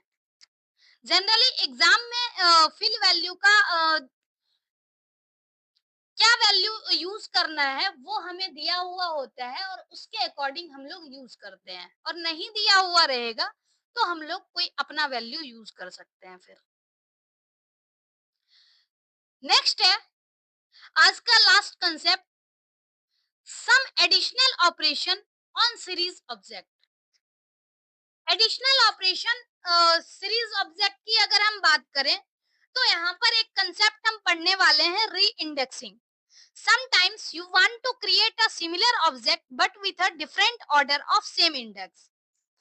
यानी अगर हम इंडेक्स के ऑर्डर को चेंज करना चाहें या इंडेक्स को चेंज करना चाहें तो उस केस में हम री इंडेक्सिंग का कंसेप्ट यूज करते हैं। जैसे यहाँ पर इसका सिंटैक्स है, series object equal to object dot reindex. अब इसमें ऑब्जेक्ट डॉट री इंडेक्स करने से क्या होगा, हम लोग नए इंडेक्स को लिस्ट के फॉर्म में इसमें प्रोवाइड करेंगे जो री इंडेक्स फंक्शन दिया गया है उसमें। अब सेम यहाँ पर जैसे है इंपोर्ट पांडास एस पीडी, यहाँ पर इसकी जरूरत नहीं है नमपाई वाले वैल्यू की, import pandas as PD. Next है हमने सीरीज क्रिएट करी, सीरीज क्रिएट करने के बाद क्या है हम इसके इंडेक्स को चेंज करना चाहते हैं, री इंडेक्स करना चाहते हैं। यानी सीरीज ऑब्जेक्ट हमने फिर लिखा ऑब्जेक्ट डॉट री इंडेक्स और यहाँ नई इंडेक्स दे दी। अब सीरीज ऑब्जेक्ट को जब हम प्रिंट करेंगे तो इस केस में क्या है, यहाँ पर नई इंडेक्स प्रिंट होकर के आ गई। जैसे यहाँ पर 23140 और डेटा 11 6 8 20 और 2, मतलब जिस सीक्वेंस में हमने डेटा प्रोवाइड किया था उसी सीक्वेंस में री इंडेक्सिंग हो गई। अगर हम एट्रीब्यूट की बात करें तो एट्रीब्यूट बेसिकली कुछ एडिशनल इंफॉर्मेशन देता है सीरीज ऑब्जेक्ट के बारे में। When you create a series type object all information related to it is available through the attribute. मतलब अगर हम कोई भी सीरीज ऑब्जेक्ट को क्रिएट करते हैं तो हम एट्रीब्यूट का यूज करके डिफरेंट टाइप के इंफॉर्मेशन को देख सकते हैं। जनरल सिंटैक्स होता है series object dot attribute name. अगर हम किसी भी एट्रीब्यूट का यूज करना चाहते हैं तो हमें सीरीज ऑब्जेक्ट डॉट उस एट्रीब्यूट का नाम लिखना होगा। सीरीज के कुछ कॉमन एट्रीब्यूट हैं जो कि यहाँ पर आपको टेबल के फॉर्म में दिया गया है। पहले हम समराइज्ड वे में देखेंगे फिर एक एक करके डिटेल में देखेंगे। जैसे सीरीज ऑब्जेक्ट डॉट इंडेक्स, अगर हम इंडेक्स एट्रीब्यूट की बात करें तो इंडेक्स एट्रीब्यूट क्या करता है, the index level of series. यानी जो एक्सेस लेवल है उसको दिखाता है ये attribute. Index dot name, index dot name attribute का क्या करता है, name of the index can be used to assign new name to index. यानी इंडेक्स डॉट नेम, इससे क्या होगा, नया नाम असाइन किया जाएगा। Values attribute, series object dot values return series as ND array और ND array like depending on the D type. इससे क्या होगा, अगर हम डॉट वैल्यूज एट्रीब्यूट का यूज करेंगे तो सीरीज की जो जो भी वैल्यू होगी उसको एनडी array के फॉर्म में हमें रिटर्न करेगा। डी टाइप यानी data type, return the D type object of underlying data. Dot shape, shape क्या करता है, return a tuple of the shape of underlying data. मतलब शेप एट्रीब्यूट क्या करता है, शेप का टपल के फॉर्म में हमें रिटर्न करेगा। एन बाइट यानी number of bytes, total number of bite कितना होगा? टोटल नंबर ऑफ बाइट हमें मिलता है n बाइट एट्रीब्यूट की हेल्प से। n dim यानी नंबर ऑफ डायमेंशंस हम चेक करते हैं n dim एट्रीब्यूट की हेल्प से। Size total number of element को रिटर्न करता है। Item size return the size of the D type of the item of the underlying data. यानी किसी पर्टिकुलर आइटम का साइज क्या है? साइज तो टोटल नंबर ऑफ एलिमेंट देता है, लेकिन किसी पर्टिकुलर एलिमेंट का साइज कितना होगा ये हमें रिटर्न होता है। जिस तरह का डेटा टाइप होगा उसके अकॉर्डिंग उस आइटम का साइज होगा। नेक्स्ट है has NaNs। Has NaNs attribute क्या चेक करता है कि कोई भी NaN वैल्यू सीरीज में प्रेजेंट है या नहीं। अगर सीरीज में NaN वैल्यू प्रेजेंट होगी तो वैल्यू ट्रू रिटर्न होगा, otherwise false. Series object dot empty, empty के केस में क्या होगा? Return true if the series object is empty, otherwise false. Dot name, dot name attribute क्या करता है? रिटर्न और assign name to series object. एक एक करके हम डिटेल में देखेंगे तो और अच्छे से क्लियर होगा। जैसे सबसे पहला है रिट्रीविंग इंडेक्स एरे, यानी इंडेक्स एरे रिट्रीव करने के लिए हम इंडेक्स एट्रीब्यूट यूज करेंगे, और डाटा एरे रिट्रीव करने के लिए हम वैल्यूज एट्रीब्यूट यूज करेंगे। जैसे यहाँ पर हमने क्या किया है, एक सीरीज क्रिएट किया है। सीरीज क्रिएट करना आप लोगों को पता होगा। जैसे यहाँ पर इंपोर्ट पांडास एस पीडी, हमने क्या किया है,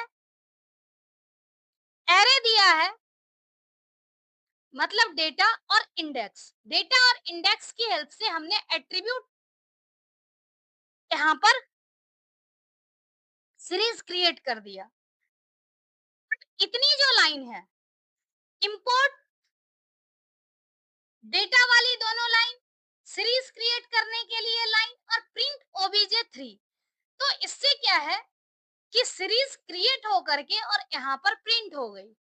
अब नेक्स्ट है obj 3 डॉट इंडेक्स, यानी सीरीज एट्रीब्यूट डॉट इंडेक्स का हम यूज करते हैं, तो उससे क्या होता है, इंडेक्स का एरे एट्रीब्यूट होता है, रिटर्न होता है। जैसे यहाँ पर इंडेक्स एरे, यहाँ पर क्या है कि इंडेक्स एरे हमने यहाँ पर लिखा है जैन, फेब, मार्च और अप्रैल, तो यहाँ पर इंडेक्स एरे रिटर्न हो गया, और डी टाइप इसका क्या है, ऑब्जेक्ट। और obj 3 dot values, obj 3 dot values ये क्या करेगा, डेटा वैल्यू रिटर्न करेगा। अब इसकी डेटा वैल्यू क्या है, तो 31, 28, 31 और 30।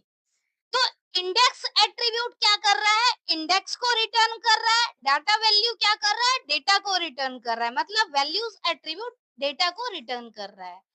तो ये दोनों एट्रीब्यूट से क्लियर हो गया। अब नेक्स्ट यहाँ पर है,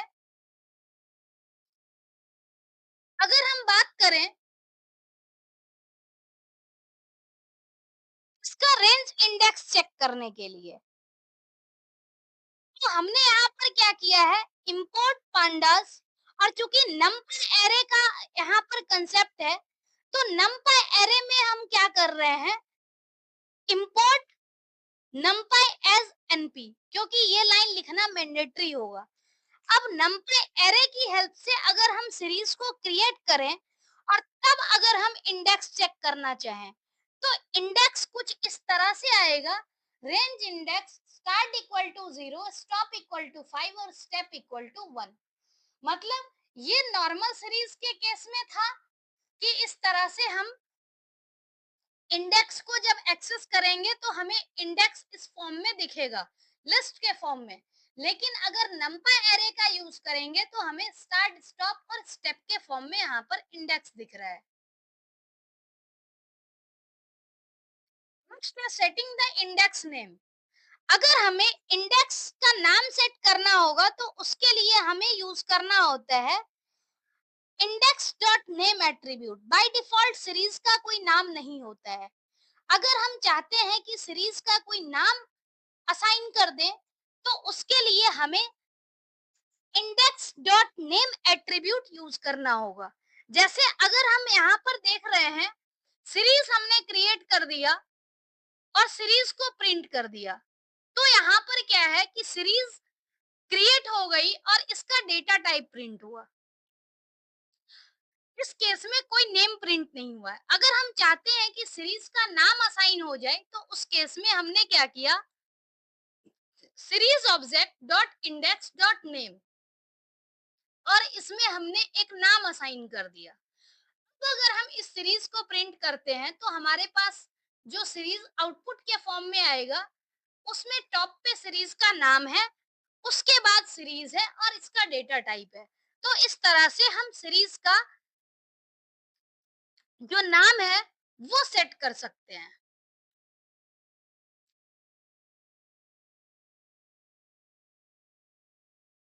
जैसे इंडेक्स डॉट नेम से क्या हुआ, यहाँ पर इंडेक्स का नाम सेट हुआ। अगर हम सीरीज का नाम सेट करना चाहें, तो सीरीज ऑब्जेक्ट डॉट नेम लिखते हैं। ये दोनों एक साथ अगर हम पढ़ें, तो ज्यादा अच्छे से क्लियर होगा। Series object dot index dot name, तो सीरीज इंडेक्स का नाम, इंडेक्स डॉट नेम से इंडेक्स का नाम असाइन हो रहा है, और सीरीज ऑब्जेक्ट डॉट नेम से सीरीज ऑब्जेक्ट का नाम असाइन हो रहा है। अगर हम इसको देखें, तो इस केस में भी हालांकि आउटपुट दोनों देखने में सिमिलर ही लगता है। अगर हम इंडेक्स की बात करें, इंडेक्स डॉट नेम, तो ये हमें सीरीज के ऊपर दिखता है, यानी इंडेक्स का नाम यहाँ दिख रहा है। लेकिन अगर हम सीरीज के नेम की बात करें, तो हमें डेटा टाइप से पहले सीरीज का नाम दिखेगा। जैसे सेटिंग सीरीज नेम, हमने एक सीरीज क्रिएट किया और सिंपली सीरीज को प्रिंट कर दिया, तो इस तरह से आया। अगर हम सीरीज का नाम सेट करते हैं, तो यहाँ पर सीरीज का नाम लिखा हुआ आता है डेटा टाइप से पहले। तो दोनों हमें इंडेक्स डॉट नेम और नेम, ये दोनों एट्रीब्यूट हमें ध्यान में रखना है। नेक्स्ट है retrieving data type and size of type. Retrieving data type यानी इसके लिए हम लोग क्या करते हैं, डी टाइप एट्रीब्यूट यूज करते हैं, और साइज ऑफ टाइप अगर हम एक्सेस करना चाहें, तो आइटम का साइज एक्सेस करते हैं। To retrieve the data type of individual element of series object, use object name dot D type. मतलब हम किसी इंडिविजुअल एलिमेंट का अगर हम डेटा टाइप जानना चाहेंगे, तो डी टाइप एट्रीब्यूट यूज करेंगे। अगर हम उसका टाइप यूज करना चाहेंगे, कंप्लीट टाइप, तो उसके लिए टाइप फंक्शन यूज कर सकते हैं।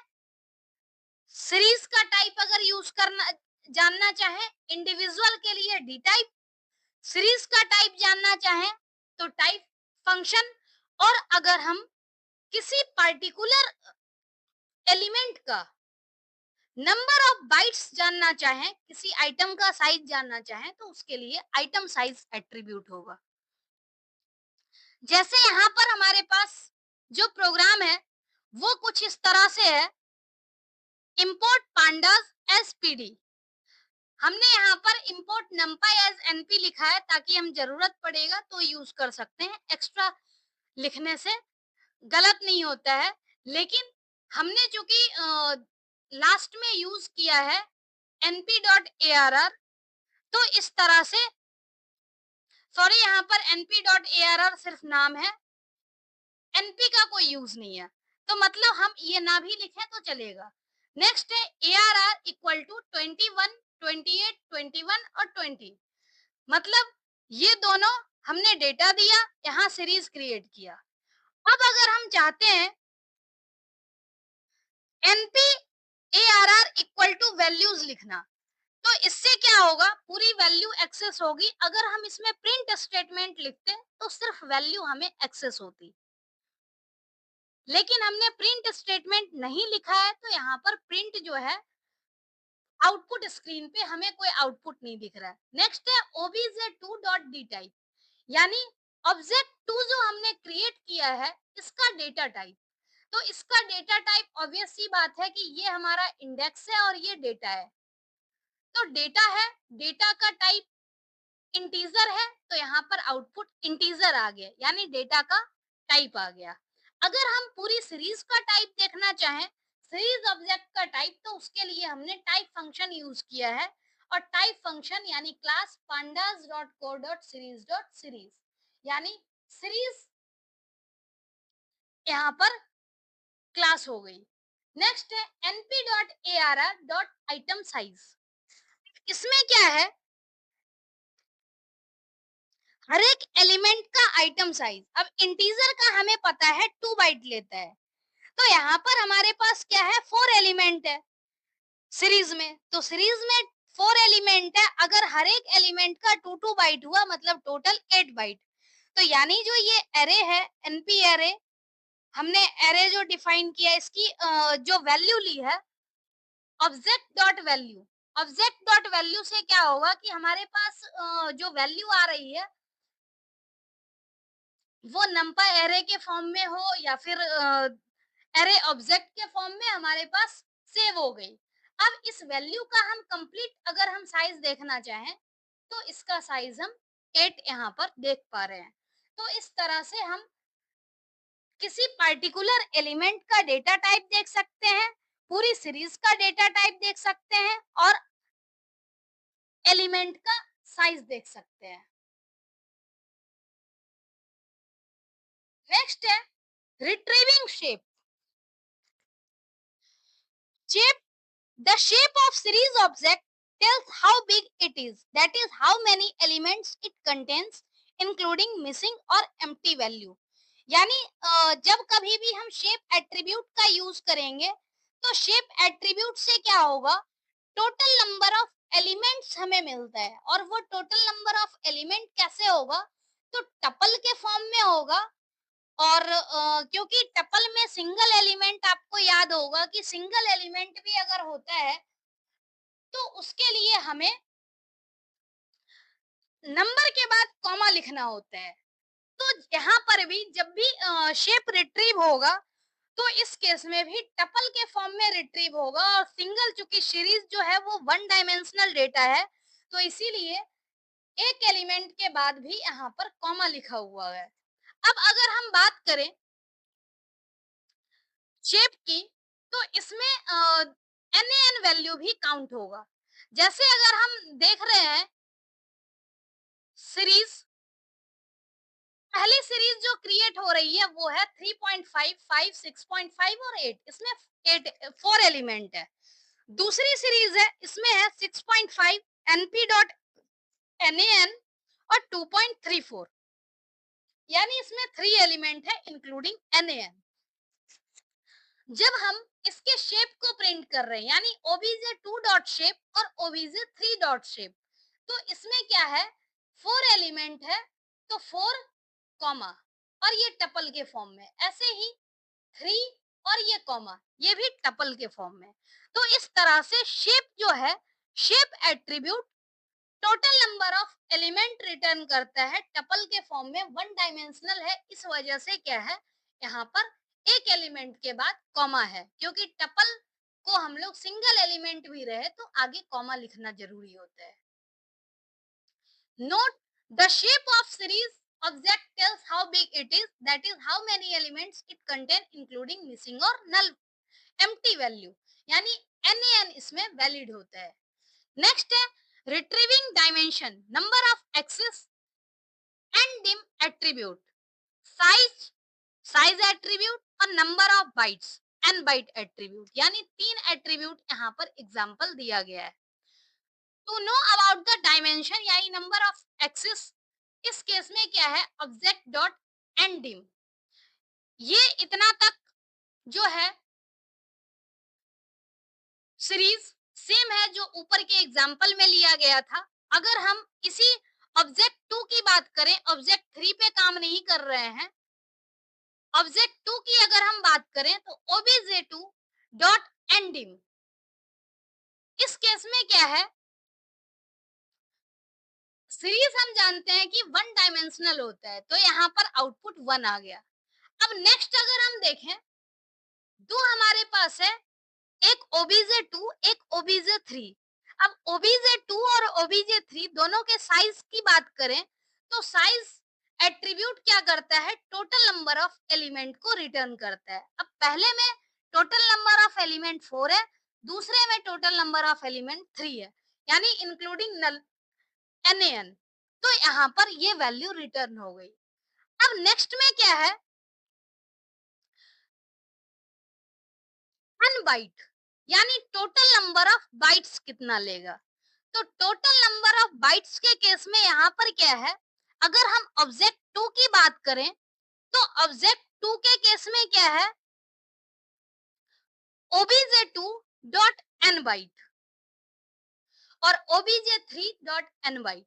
अब इस केस में हम अगर देखें तो फ्लोट जो है वो 4 बाइट लेता है, और अगर हम इस केस में बात करें n बाइट है जैसे, तो फ्लोट 32 और फ्लोट 64 दोनों अलग अलग होता है। अगर फ्लोट 32 की बात करें तो 4 बाइट हो गया, फ्लोट 64 वर्जन की अगर हम बात करें तो 8 बाइट हो गया। अब इस केस में क्या है कि हमने जनरली प्रोग्राम में भी देखा कि हर जगह हम int 64 फ्लोट 64 इस तरह से लिख रहे थे।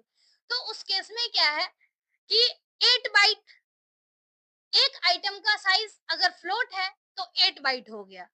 अब 8 बाइट यानी ऑब्जेक्ट 2 में क्या है, 4 एलिमेंट है, तो मतलब 4 इंटू 8 32 बाइट, और ऑब्जेक्ट 3 में 3 एलिमेंट है तो 3 इंटू 8 24 बाइट। तो यहाँ पर n बाइट एट्रीब्यूट जो है वो 24 32 और 24 यहाँ पर आउटपुट दे रहा है। नेक्स्ट है चेकिंग एम्प्टीनेस, यानी एम्प्टी एट्रीब्यूट चेक करना है और presence of any N attribute check करना है। अब यहाँ पर देखा जाए अगर तो 3 सीरीज है, 3 सीरीज हमने क्रिएट किया है और तीनों सीरीज में हम चेक कर रहे हैं कि एम्प्टी है या नहीं है। तो पहली सीरीज हमने ब्लैंक क्रिएट की है तो obj1 डॉट एम्प्टी, यानी ये एम्प्टी है तो वैल्यू ट्रू है। बाकी दोनों ऑब्जेक्ट में क्या है, एलिमेंट है, एक में 4 एलिमेंट है, एक में 3 है, तो ये दोनों एम्प्टी नहीं है तो यहाँ पर फॉल्स आ गया। अगर सेम इसी तरह से हम लोग NaN एट्रीब्यूट को चेक करना चाहेंगे तो उसके लिए हमें क्या करना होता है, हैज NaNs एट्रीब्यूट को यूज करना होता है। जैसे इंपोर्ट पांडास एसपीडी, हमने सेम प्रोग्राम यूज किया है हर जगह। ऑब्जेक्ट 2 डॉट हैज NaNs, मतलब ऑब्जेक्ट 2 में चेक होगा कि NaN वैल्यू है या नहीं है, तो वैल्यू नहीं है 2 में तो यहाँ पर फॉल्स आ गया, और दूसरे में वैल्यू है तो ट्रू आ गया। तो इस तरह से हम कह सकते हैं कि जो भी अगर हम चेक करना चाहें तो हैज NaNs एट्रीब्यूट का यूज करके NaN वैल्यू के प्रेजेंस को चेक कर सकते हैं। नेक्स्ट है you can use len to get total number of elements and series dot count method with series object to get count of none NaN values in series object। यानी len function का use करके हम total number of element निकाल सकते हैं, और इस case में NaN भी कंसीडर होता है। अगर हम काउंट फंक्शन का यूज करेंगे तो काउंट फंक्शन के केस में NaN वैल्यू को इग्नोर करते हैं, नॉट नॉन NaN वैल्यू ही सिर्फ काउंट होता है। जैसे एग्जांपल है, सेम एग्जांपल हमने लिया है। अब इस केस में क्या है, obj2 डॉट काउंट। अब इसमें हमें पता है कि 4 वैल्यू है तो ये 4 आ गई, यानी काउंट फंक्शन में। obj3 डॉट काउंट, अब यहाँ पर अगर हम देखें तो obj3 डॉट काउंट में क्या है, एक वैल्यू हमारे पास है NaN, यानी टोटल वैल्यू तो हमारे पास 3 है लेकिन एक NaN वैल्यू है और काउंट NaN वैल्यू को कंसीडर नहीं करता, तो इस केस में वैल्यू है 2। अगर हम ऑब्जेक्ट 3 obj3 की लेंथ निकालना चाहें तो इस केस में टोटल नंबर ऑफ एलिमेंट क्या है, obj3, यानी इंक्लूडिंग NaN 3 वैल्यू है। तो हमेशा ये पता होना चाहिए कि लेन और काउंट में क्या डिफरेंस है। लेन जो है total number of element return करता है इंक्लूडिंग एनएन, और काउंट जो है वो एनएन वैल्यू को कंसीडर नहीं करता है। Note, if you use len on series object, then it returns total number of element in it including NaNs. But series.count returns only count of not non-NaN values in series object, जो कि हमने आपको बताया ही। Next है एक छोटा सा point है, difference between numpy arrays and series object. In ND array, vectorized operations can be performed only if the shape of two ND array match. अगर दो एनडी एरे हमारे पास है और अगर हम वेक्टराइज ऑपरेशन परफॉर्म करना चाहते हैं तो उसकी जो भी शेप है वो मैच करनी चाहिए। अगर शेप मैच नहीं होगी तो वहां पर एरर जनरेट होगा। वेक्टराइज ऑपरेशन में क्या होता है, जनरली एरर रिटर्न करता है, but with series object in case of vectorize operation the matching index data are processed and for non matching indexes NaN is return. कहने का मतलब कि अगर हम numpy एरे और सीरीज ऑब्जेक्ट में कंपैरिजन करें तो वेक्टराइज्ड ऑपरेशन अगर एनडी एरे के केस में होता है तो वहां पर शेप मैच करना जरूरी है। दोनों दोनों एनडी एरे का, तब जा करके वेक्टराइज ऑपरेशन परफॉर्म हो पाएगा, अदरवाइज एरर जनरेट होगा। लेकिन सीरीज के केस में हमने देखा ही कि नॉन मैचिंग के केस में NaN रिटर्न कर रहा है और मैचिंग के केस में जो है वैल्यू कंप्यूट कर रहा है। तो ये डिफरेंस होता है एनपी एरे और सीरीज ऑब्जेक्ट में। दूसरा डिफरेंस क्या है, in ND array index are always numeric starting from 0 onwards, but in series object we can have any type of index including number string। यानी नंपा एरे के case में हमेशा numeric value होती है और न्यूमेरिक वैल्यू वो भी 0 से स्टार्ट होकर के। लेकिन सीरीज के केस में हम लोग अपने अकॉर्डिंग इंडेक्स भी दे सकते हैं। वो इंडेक्स चाहे न्यूमेरिक हो या फिर स्ट्रिंग हो, लेबल्ड इंडेक्स हो, कुछ भी हो सकता है। तो ये एक बेसिक सा डिफरेंस है नंपाई एरे और सीरीज में।